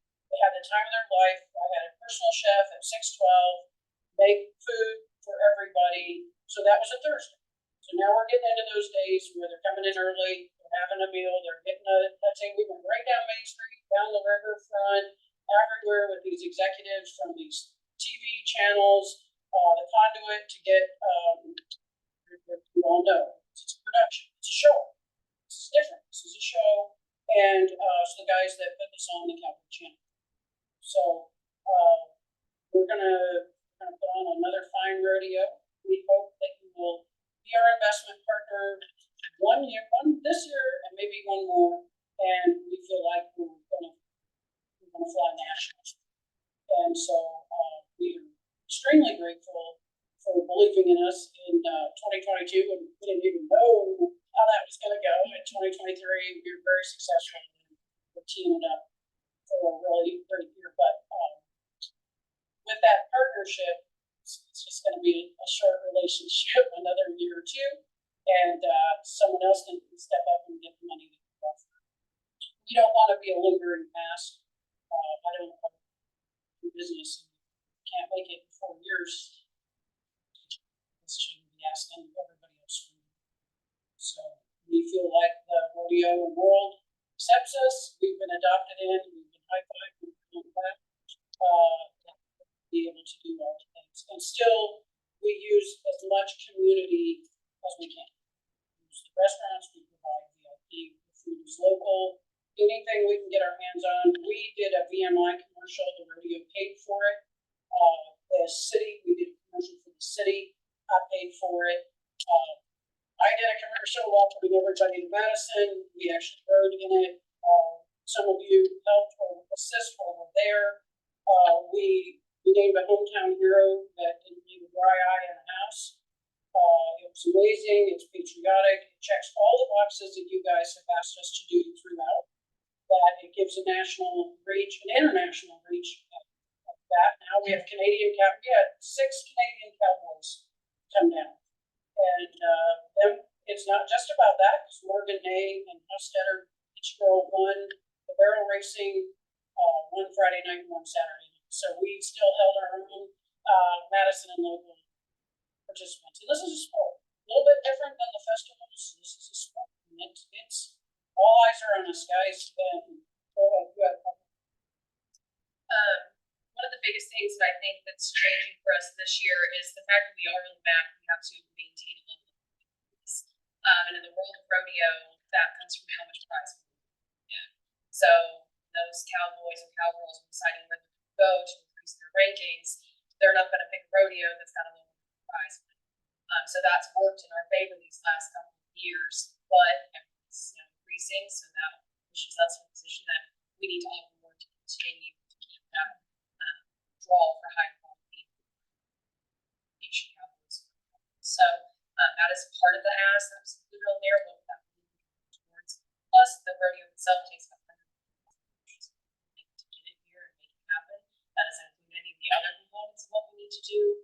We find that issue with internet, which is another whole thing that we need to know about at the fairgrounds. We don't know what it's like. Will it be there this year? Not be there this year in the way we need it to be. My blood pressure go up. But the ask that we bring to you all, we really feel like our impact is that maybe that weekend we're bringing something so unique to the community that we know that we have a lot of local people just coming out to see this thing because they've never had another opportunity. This is what I think maybe is a little more North American livestock show. But what you must understand is when people put that up against our rodeo, that's just a circuit final. That's just a big little rodeo. That's for the North American. It's the so anyway, it doesn't matter. That is for a specific circuit. Those people are not going to Vegas. They're not going on. It's a deal in Louisville, and it's in a huge venue. So it's a little different. But I do want to back up, if you don't mind, 1 second. So we talked about history, and we did a little research. Alex and I did, and it turns out y'all had a really big rodeo in 1947, and it was thanks to Jerry Burns.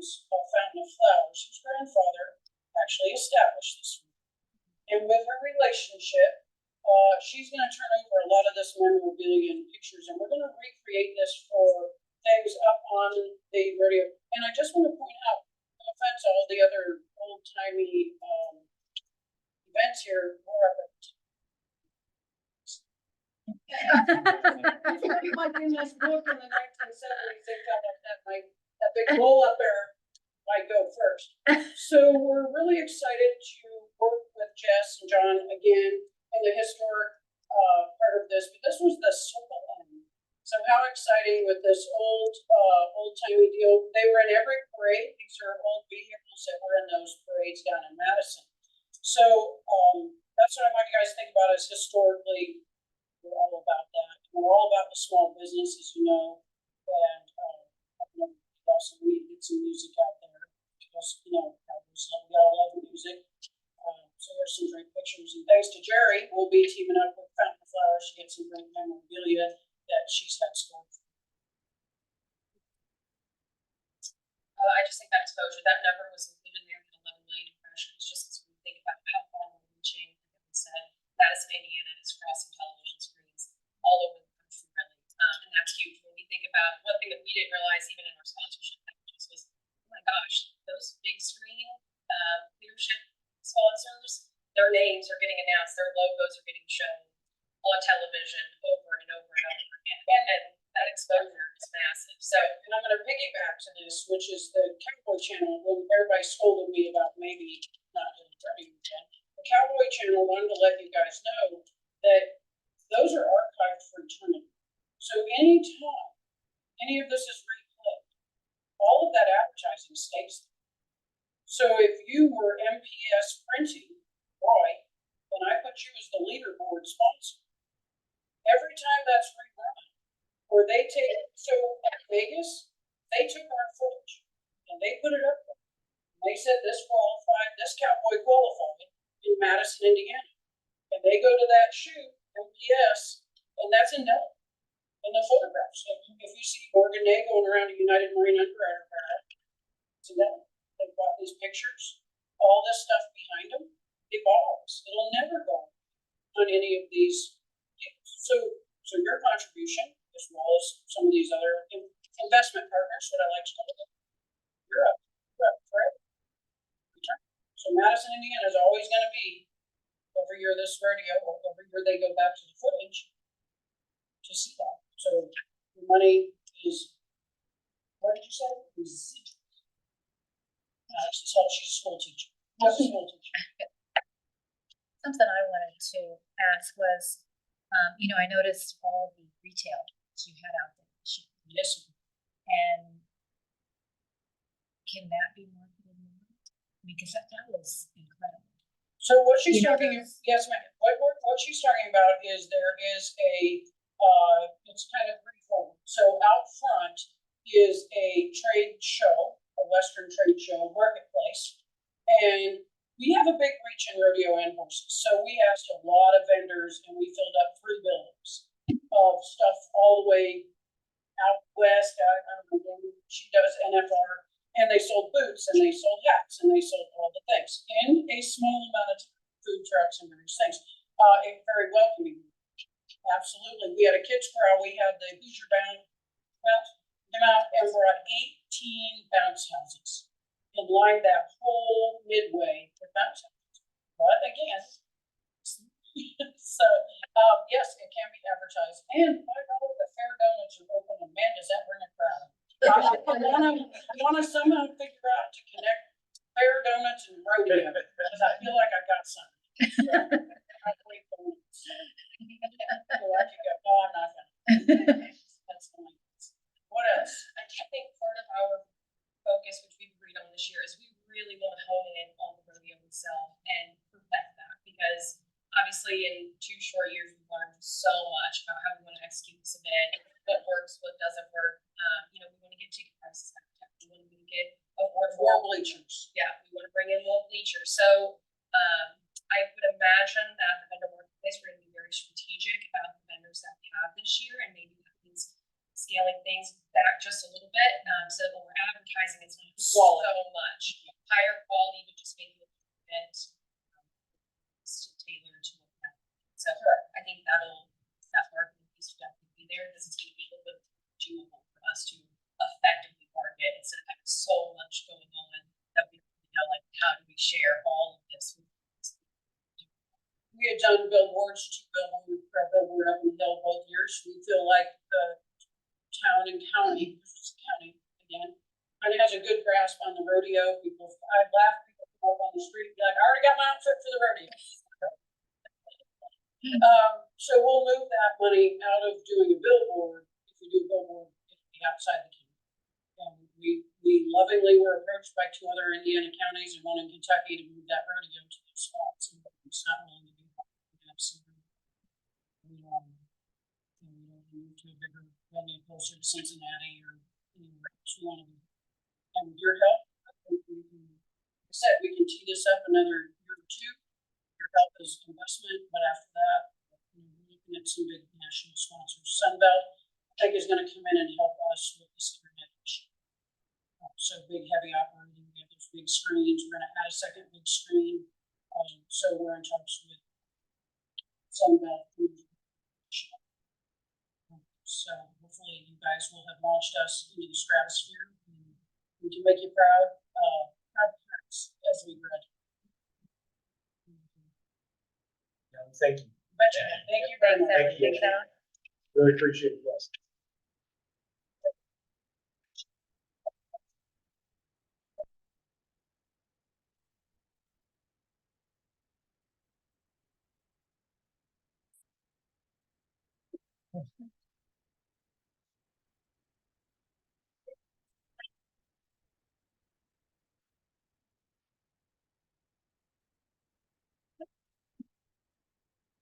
Other dinos?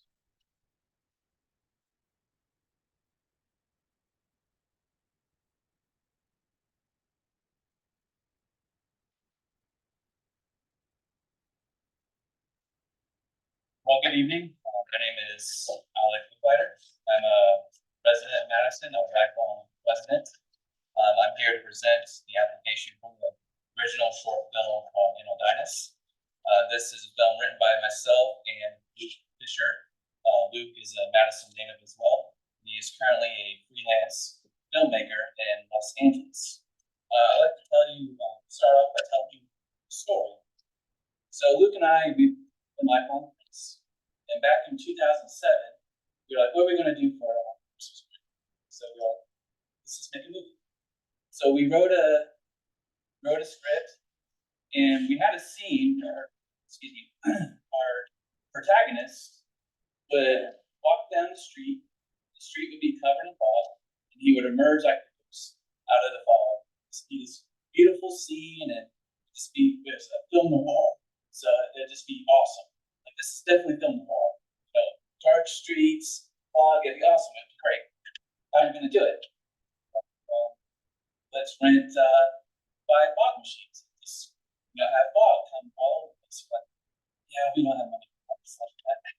So we came up with a bunch of other ideas, and none of them worked. So we'll just film them walking down the street. A whole bit looks cool. So we were kind of bummed out.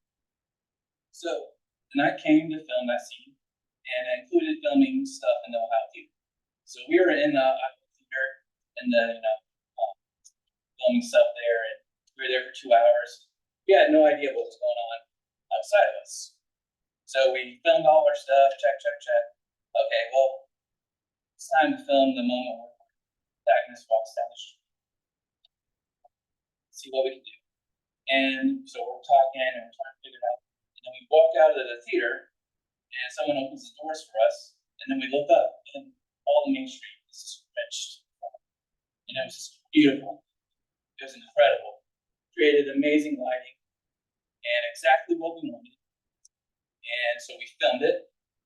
Came out just as we imagined it. And when we showed it to people, they were just stunned by it. And that moment, we just stood there like, this is a backlight. This is a studio backlight. So ever since that moment, we always had a passion to make a movie at some point that would highlight how amazing Madison is as a film location. So we went our separate paths. And then when we finally came back together a few years ago, we came together to write a feature-length screenplay, which we're working on now. And this movie, the short film, is adapted from that, and it's called Anodynus, and that is from the Greek, that means free from pain. The film will bring the issue of loneliness among veterans and the difficulties of reintegration to civilian life in the face of the opioid epidemic to the forefront in a compelling, specific, and intimate story. In Anodynus, a young veteran struggling with PTSD and addiction obsessively listens to the last voicemail from his squad mate who died of an opiate overdose. At the funeral, he meets a talented singer, and the two look for forgiveness and human connection. The reason for creating this project is that for veterans specifically, drug overdose mortality rates have increased by 53% from 2010 to 2019 in the U.S. military. So we feel very strongly about the subject. We want to talk about the subject. We want to bring a spotlight to it. We believe films, even though they might not be able to change policy, will create empathy. So we hope that such a film will do so for our veteran community. We are asking for the head-scratching, nausea-inducing amount of over $3,000. We are a small project, but every penny counts. The funds requested will help pay for locations, secure locations, hotel rooms, and craft services to feed our cast and crew. We'll have a very small cast and crew that will mostly come from out of state. So we need to make sure that they're fed and housed while they're here. We hope that this film will help the objective of tourism of Madison in a few ways. First, we hope that this film will highlight Madison as a location for highly skilled filmmakers to tell their stories. You know, anyone can buy a camera and go out and make a movie, but it takes time to develop skills and to develop craft at making movies. Luke has spent that time developing his craft as a director. He met his wife, Wenting, at film school. Wenting is a freelance cinematographer, so she's the one that runs the camera and creates the lighting. And she is from China originally, and she is trained in traditional Chinese watercolor, Western oil paintings, so that you use lighting in very specific ways, those kind of paintings, and she creates that lighting in films. So she is extremely talented as a cinematographer. The two together co-wrote and directed a film called Empty Skies that premiered in 2019. That film was nominated for Best Picture at the Student Academy Awards, and it premiered at the Cannes Film Festival in France. So they're very excited, very eager to use their skills and their craft to tell this compelling story in Madison as the backdrop, for the reasons I talked about. Also, they're excited to film in Madison because if they were to make this film in California, it would be double the cost. We're estimating our budget to be about $17,000. They estimate that if it were to be done in California, it would be about $40,000. So they see Madison as a great place to utilize for cost and as a beautiful place to create compelling stories. Second, we want to use this film to reach out to veteran communities, not only here in Madison, but around the region, state, and potentially around the country. This would be a free online resource that places like Veterans of Foreign Wars could use to show, to screen, to create discussion. We are partnering with the Jefferson County Veterans Council to screen the movie here in town. We're hoping that we could screen it at the Ohio Theater for veterans, and that we can talk about these issues and open a doorway for healing with this movie. And finally, with internet and film festivals, Madison has the potential to be highlighted to a global audience. Because Luke and Winting have already successfully completed a short film of their own that screen at film festivals all over, we're confident that this film also will be screened at film festivals globally, from Austria to France to Florida, New York, California, China, and beyond. It's the potential for this movie. And hopefully with that, this movie can serve as a calling card for Madison.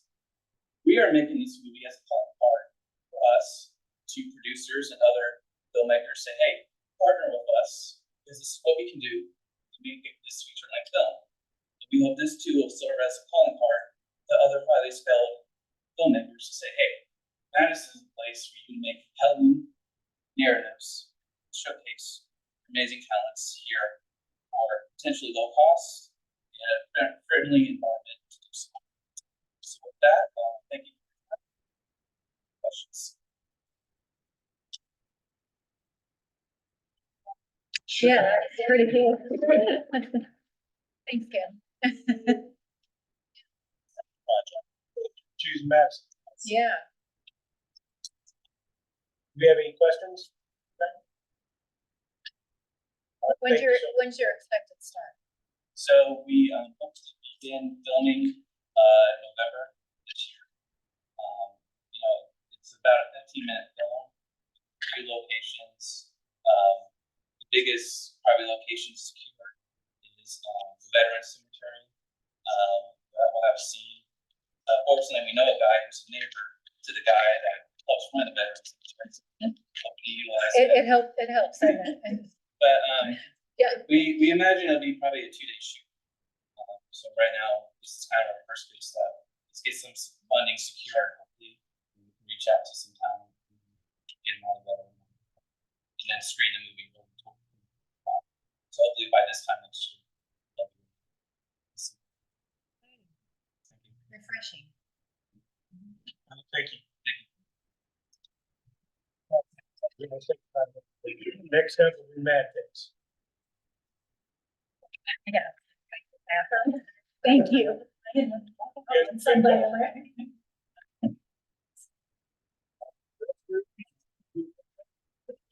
Yeah.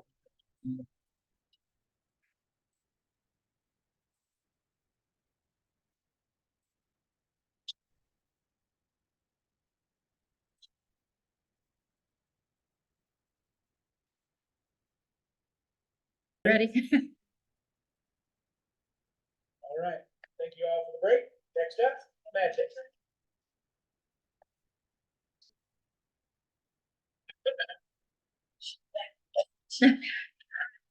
Hello, back again. My name is Alex Helton, and I am the owner and sole operator of Madtix, which is a local ticketing platform. In case you never heard of it, that's great examples of how it's utilized in our community here tonight.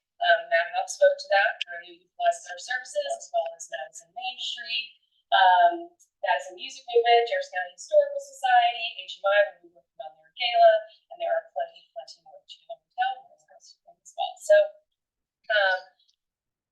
I was a little anxious about coming in here to ask for this money because I recognize the fact that I am a business. I started in January of 2023, and within our first year, the growth of this company has really just taken off a lot more than I anticipated. Right now, we have about 40 partners that I work with, and some of those are within the community, some of those are outside. A lot of those are nonprofits, festivals, businesses, things like that. I work with some clients in Indiana, like the ghost tours that they do there. So it's just continuing to expand, which is a great thing. I think people like the comfort of having a ticketing service that doesn't feel like a big dog, like a Ticketmaster or anything like that. Plus the rates I provide are very competitive to event partners. In some cases, it's even lower. And I provide a much higher quality service compared to those entities like this Madison. That's another. So just a little bit of data about what has happened here within the first year, and this is going to include my beginning of 2024 data as well. We have about 30,000 people that have visited the Magic's website, which I don't know if that feels like a lot or not. To me, it feels like a lot. People have been looking at my Wix website that I put together. I've sold right around 12,000 tickets, which is around 5,000 ticket holders here within the first year. You're looking at over $100,000 in sales revenue. And again, that's going back to a lot of profits, local festivals, entities, businesses, things like that. That doesn't necessarily always look like an event ticket. It could be buying more food and beverage tickets for Soup, Stew, Chili, and Brew. It may be a RSVP. Maybe it's picking up your bucket for a holiday open house. So the way in which our platform is used spans a very wide range, and we just continue to accommodate what people want. So as far as the ages, we're looking at a primary demographic of 45 to 64 who are currently using the Magic's website, and then it gets a little bit lower to 35 to 44 range. Our primary cities where users are coming from include Seymour and Madison, and those are like pretty well the same. And then Indianapolis, Columbus, Ashburn, Chicago, Atlanta, Terre Haute. How? I don't know, but that's what Google told me, so I'm pretty stoked about that. So, yeah, that's awesome. So, one of the big things that I've realized here within this first year with the amount of growth that I've had, I feel like I sit in a very unique position to kind of bridge local tourism, and it's hard to find that. You have like tourism entities or local entities, and as far as bringing the experience, and I have this really cool thing now that brings all those opportunities together into one spot. So at first I thought, well, just a bunch of locals are going to be looking at my page and they'll know that you can buy tickets, and clearly that's not the case. Looking at the data and seeing that a lot of these people are in town, and a lot of that marketing and how people hear about those events obviously lies on the clients. But I realized, not knowing that it would really happen like that, the Magic's is really serving as a marketing service as well to those people. When you think about buying a ticket, one thing that you have to give them is your email address. And anybody in the world of tourism or, marketing, that email addresses are like a golden ticket. And I have so many of them. It's fabulous.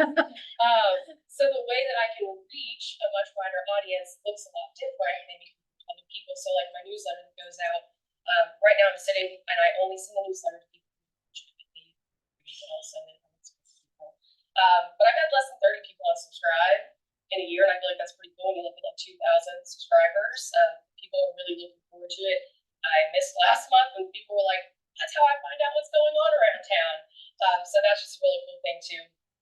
Plus I always make sure to include on my social media, which doesn't have a huge following, but it's continuing to grow. But the big thing is that Magic's itself is its own marketing entity. Like people know to check there, that's huge. And maybe they're going there to buy a Mad Hop ticket, but inevitably they're being redirected back to see all of these other things that are happening perhaps in Jefferson County and to expand that outside of Jefferson County.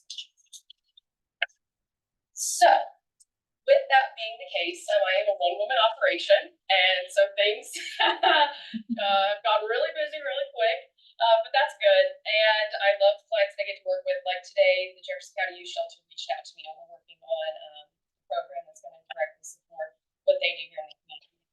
To think that they might have a 3 times higher turnout for their event, and that the funding that's going to go back to their program, and they're entrusting me with that, and they believe that what I have to offer for marketing is going to bring those people to the table. That's just a really cool feeling. So the Magic's website itself, though, is not the best. So my landing page is very, very basic, and I feel like there's a lot of potential to that. And right now, I feel like it's beyond my expertise and how I can take that website to the next level, which is what everyone is seeing. So I'm really here today to ask for the money that I did, which I asked for $10,000, in order to work on marketing tips. That website revitalization is going to be huge. Like how the visibility is appearing on Google, going to be huge. Whenever you Google Little Golden Fox, or events are popping up, and that's taking me to right semantics, like without question. When people are typing in Vince and Madison, I cannot compete right now with BMI because they've been around for a long time. So their website hits are definitely going to be above mine, but I'm right there in line with them, which is a really cool thing to think after just a little over a year that I'm getting enough traction with that visibility. So I would really like to utilize these fun stuff, create my website, and have a local guy who's willing to do that. It's going to help improve my visibility on Google. Plus the email campaigns. I know how to work with people really well. I don't necessarily know how to effectively market this many things in a way that makes sense and that is digestible. So along with getting that website upgrade and getting optimized as best as possible, just support email campaigns and also some commercials. There's a lot of features that I have, like seating charts. Red Bike, we've talked about before, for people to actually be able to pick their seats. Chamber of Commerce, we did the Women's Business Luncheon, and that seating chart function, Main Street Gala, made a big difference, but it just hasn't been marketable on my part because all of those things are there. And the more that the features are out there, the more the people from a wider audience are going to want to use those services. And inevitably, if people in Austin or closer to Louisville, Cincinnati are using this platform, they're not only seeing the events that are happening in their areas, but what's happening here in Jefferson County as well. I really believe that this will be the game changer when it comes to small community activity. I really do. I think I'm setting myself up to be the model for that. People trust it more. The hands-on customer service they receive, they feel safe working with me. They feel that they have someone to lean into, someone who's just from far away. Plus, I'm a spreadsheets lady. We put people's stuff in the spreadsheets. I have a sweatshirt that Ellie bought me because I definitely do her spreadsheets. I just run that around town. So these funds would be huge. Granted, as a business, I recognize, Alex, why can't you just pay to get your website redone? And the big thing the big thing is keeping my rates low and affordable. Again, when I look at the 40+ partners that I currently have, a high majority of those are nonprofit organizations, and I don't want to create a platform that is unattainable for those people, or they can't use it because the fees are so high. So that's a big thing. Plus, redoing a website or having to invest this heavily in marketing was something I expected maybe free, not at the beginning of year 2. And so it's just come upon me a lot faster than I anticipated. As far as the connection back to tourism, again, I really believe I've already gotten a lot of interest from people, or people who are asking questions about the site, but it is branded very heavily to Madison, and all they're seeing all of this Madison stuff. When you go to my homepage, it is a massive image of downtown Madison, and so I just need help rebranding that so it feels approachable to people, more businesses, more entities, and customers that are here. Another piece of that too is just the infrastructure of it. Some of these community partners don't have a lot of resources or people to market their events for them. And the support that I provide in that sense is huge. You know, whether it's just submitting something to the Visit Madison calendar or putting it in the Main Street newsletter. It seems like something so small that makes such a big difference, and it gets more people to these things, these events, these workshops, these classes. So I really believe that the infrastructure piece is something that I offer by JCBT supporting me, supporting multiple entities and people and community partners. In the future, I want the website to reflect more packages, experience-based packages in the community. So whether that's, hey, I'm going to buy a ticket to Mad Hub, but can you also give me a ballpark? Can you also give me a tour of the Saddle Tree Factory? Finding a way to make those bundles, which I know has been, the idea has been thrown around, and we really want to see that happen. Everything's just happening so fast that we haven't really figured that out. But I think by getting this website revitalized, it's going to create more opportunity for you to see what that might look like and how to create a full experience when people are here in Madison, and hopefully people can see. If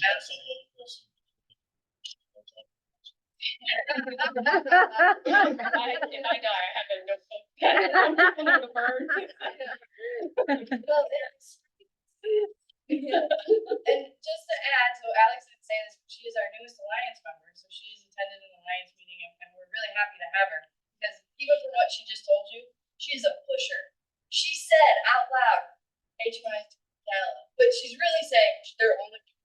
gala. Every time I talk to Jess, I'm telling her she needs to do more. And that's great as a tourism partner, to have someone that's there to help you and to push you to keep doing those new things the same. That's why she joined the Alliance, because she does that. And I feel guilty because our events are free. And I'm like, okay, you're taking it advantage. We are dabbling in that now. Yes. I'm starting to work on what does that structure look like to host free events as well, just so they're all in the same place. I'm not trying to compete with this Madison's event calendar, but just if people want to have it in multiple places, what is that? Just keep your Any questions for me? Any questions? I love that you're an entrepreneur. Keep doing it. Yeah. Thank you. She would be the same. If she did. All right. All right, Andrew. All right. Uh-oh, how I've many got we got cleanup. here? Not Clean up. bundles. We're bundling. Good to see you. Thank you, guys. Thank you. Nobody's like, I'm not making it. Okay, well, which one you starting with? We will start with the preservation conference, and I'll ask Felicia to come up, join on that, but I just want to say, sitting through that, this has been a marathon. I appreciate the fact that you guys are engaged and excited about it. All of these projects that we've heard about are awesome for Madison, and what a great community we have. We've got all of these opportunities. It's gonna be up to you, and I don't envy the decisions that you have to make about how to use these funds. It's up to you to decide the ROI and what's going to be the best ROI for these. But my word, if we had all the money in the world, wouldn't we want to make all of these things happen? Because they could all impact all the tourism quality. So I wanted to say that it's exciting, and I hope the stats that we got to you helpful. Obviously, we're trying to do some more of that, utilizing the tools that you're paying for to make sure that you're getting the most optimal. So, I've got a few projects that are on, but I want Felicia to talk a little bit about the preservation conference that's coming in October. That's one of the requests that you have in front of you is to sponsor that event. It's coming here. They are preservation conference everywhere it goes. They ask the host community to throw money in a pot to help create here and make it possible. And so that's what this funding will be for. I'll let Felicia talk about that. She's the head of the planning committee, which involves so many of these groups that she's worked on. Yeah, just about everybody here. Thanks so much. I'm gonna thank what Andy said. My husband and I moved to Madison 11 years ago. Best decision we ever made, and that was echoed tonight from every single presentation that it's just been done. I want to give you all a save the date card right here, because I want this to be on everybody's radar screen and calendar here. October 22nd through the 25th of 2024, the statewide preservation and conference is coming to Madison for the first time since 2004. And this, I've heard a lot of wonderful organizations talk about what they got from me last year and what the rest of this year. This is a one-time I will not be back here next year. Get that in for next year, because this is a one-time opportunity, but it is such an opportunity for Madison. I mentioned this hasn't been used since 2004. This year, it is also going to be the State Main Street Conference. So a conference that has just been appealing to one audience for the past years is now going to be increasing the draw. And this flyer here gives some information about the statewide partners for this conference. The primary partner is Indiana Landmarks, which is the statewide preservation nonprofit. Other state partners are the Division of Historic Preservation and Archaeology at Indiana University, the Indiana Office of Community affairs. And, so we've got some strong stakeholders that are really funding this conference and bringing it to communities across the state. They do ask, as Andrew mentioned, every community that they go to come in with a matching and ask for $10,000, which if you've been involved in major conferences, that's really not true, the return that this can have. The other thing that I think is unique about this compared to other asks that have been before you guys, this is a Tuesday through Friday. And so it's going to have all of our hotels, our Airbnbs on weekdays, which I know is very, very important. On the back here, I've got some information that may answer some questions you may have about this event. The anticipated number of attendees is this year around 350. Last year was in Muncie and then 285. That was without the Main Street audience. So I think we've got a good chance to have Tuesday through Friday. Venues, what challenges coming to a town like Madison, the size of Madison, down here lower, you see the towns they've been to the last few years. Muncie, Columbus, West Lafayette, Evansville, Kokomo, those are all larger communities than us. And so one of the challenges here is there's not one large building that can host all the sessions, but that's really a plus and an opportunity for us because the primary venues that are listed where the conference sessions are going to be held, Cotton Mill and Clifty Inn, are going to be primary hotel sites, but we're also taking sessions in the college, the history center, the library, the entire Crystal Beach is going to be one of the reception nights and all the events from Iowa Tech, the Imperial College, which my properties will be involved. I mean, there's just a host of venues with the benefits in this. And there will be tours and field sessions throughout the town. And I think it's going to be everything I wish we could do is a large group that tease me because they say it's the largest local planning team of communities ever had. That's a compliment to the great people who are here in Madison and the people that many of them involved. The mayor's going to be hosting an elected officials luncheon because elected officials come from all of this.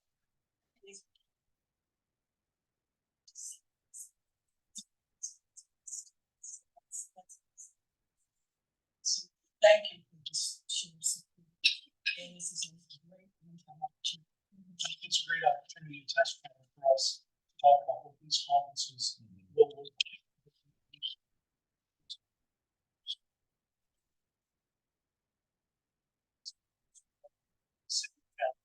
In some ways, it's a guinea pig event. People who love Madison. It's a test case. And they're just a drive away.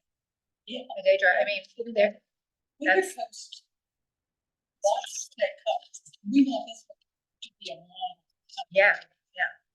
One of the challenges in that's what we have station to direct people and welcome people. We're going to need transportation, everything from the car to golf carts, and we're hoping to see that as a plus too. And then besides, we're welcome. Yeah, that's great. Yeah. No better place to have this.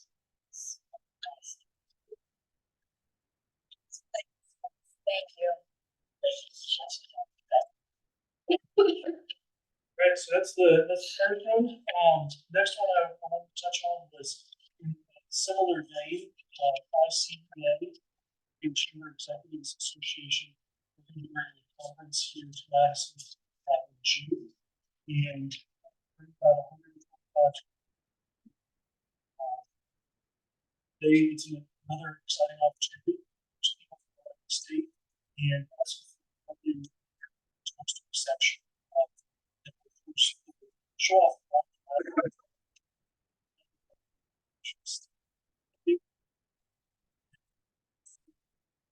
near the riverfront, something that we could take people on tours of historic Madison, music, showing off all that stuff.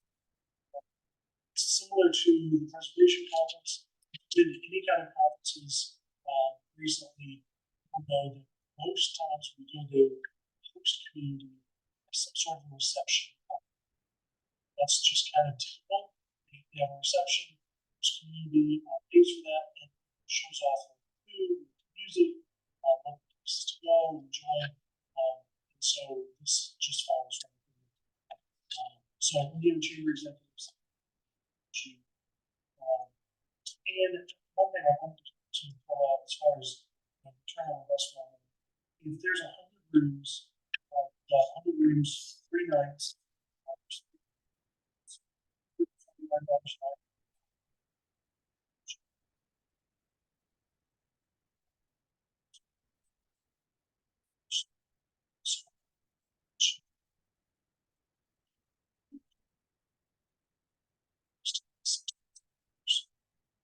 So, it's something for you to consider that, The ICEA and preservation, pretty much the same.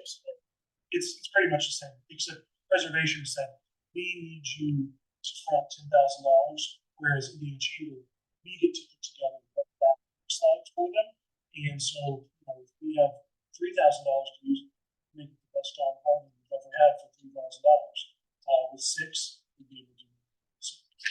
So that's chamber executives. Is there any question on that? Move on to next. Okay, wireless network grant application. This comes from some of the struggles that we had during Regatta and Chautauqua this last year. I've heard about it from a lot of the leaders and guests. People not being able to buy things. All the vendors are using cards and Square and all that. And cell phone towers were on. And it also involved that there was nationwide outage, regional outage. It all just kind of we talked with Jake Stewart to provide some wireless infrastructure. That infrastructure specifically for Chautauqua, this was started with public footprint vendors only to be on that network. So at least the vendor, you're taking the vendors off the cell phone, you're allowing them to make sure they have the ability to swipe to make sales, which makes them happy, more likely to call, and you. So the good thing about this equipment, what we're asking for is that you buy the equipment, and it can also be recorded. And already free internet service like breakfast for the fest, also used for 4 days. There's opportunities to essentially have this equipment, we deploy it for the just the able to install. So this is the investment. So it would be something that you guys have, but like if it went to Riverfest, who's in one area, and let's say the rodeo that's at the fairgrounds, you'd have to pay for installation. Yeah, we okay. work with Fairgrounds, Jake Stewart, make sure they get it installed. They need fiber drops. They can last month. So what that looks like for each of is going to be different. They have to put these drops So would each event then have to pay for that part of it? for like the labor. Okay, so the equipment, they would just come for you, to you, Check but it out. they'd have to pay, but then they'd have to pay for them. For an install. Okay. Yeah. What does it look like? It's all the costs. So It's approximately $500 would be the like work days for a larger footprint. It's about $1,000 for Chautauqua. So that's with like two drops. They have to do some stuff. Overall, it's good investment. That's best policy, but, maybe it's been running.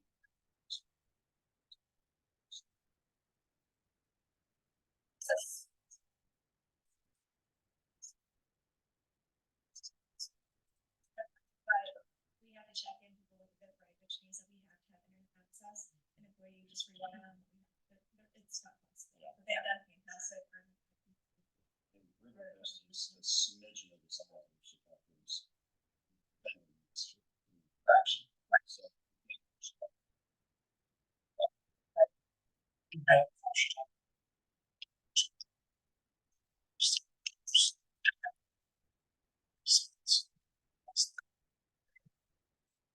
Yeah. Other questions on the lines? Finally, this is a joint ask, city, parks director about coming and talk about this. It's conversation. Please do down there. Just the team. Conversation. Just did the trial last fall. It's wildly successful. We saw 8,000 6 days that we staffed it. And we got over 7 seeking visitor centers anymore. If it's there, gotta use number 1 and number 2. For 1 or 2, then we're gonna be the 1 and 2 option from there to come in and ask us a question. So the good thing is after they use the After they wash their hands. So anyway, that's why we'll come back to you. The city got some bids came in really high. Everything is just so expensive. So we're seeking some additional funding in conjunction with the city notes to fund the renovations. Really hasn't happened. The city's maintained after 20 years. Sinks aren't built to fix the sinks. So that's. Was that supposed to happen? It was supposed to happen over, yes, I got the bids, And then and they were really, they were actually just value engineering still was really high, and so we took this opportunity to say, you know what, let's see if JCBT will want to contribute more to this project. Helps the businesses on Main Street, helps visitors, helps our residents. I keep telling you many times, the residents also, I'm so grateful for just how active, just having presence of somebody. And the city has been $100,000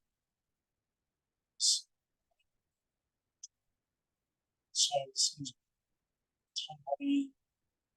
So this actually also application. So is it this ask in conjunction with something that the city of Madison is also putting money towards? What is their total? It's like I saw your quote is like $130,000 that was starting tomorrow. So is the city committing the remainder? City has committed that first ask, which was $40,000 and JCBT national for 16 to be additional 50 to get us into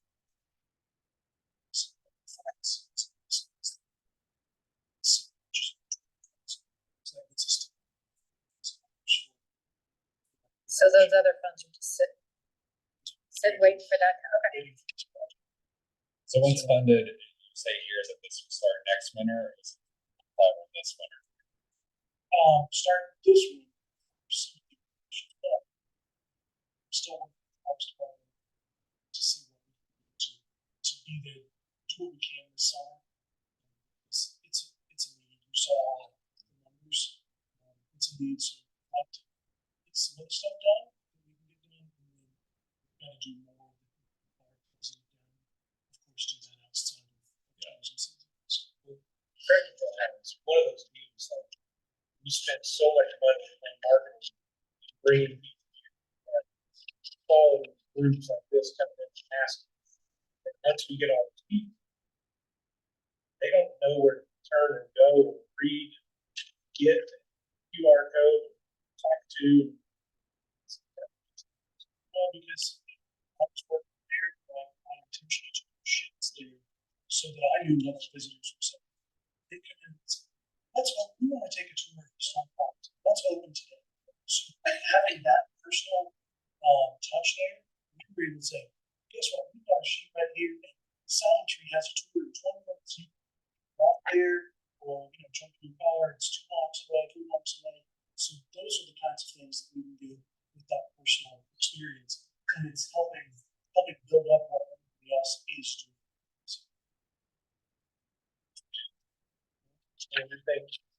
Thank you very much. Thank you all this evening. Marathoners, good job, everybody.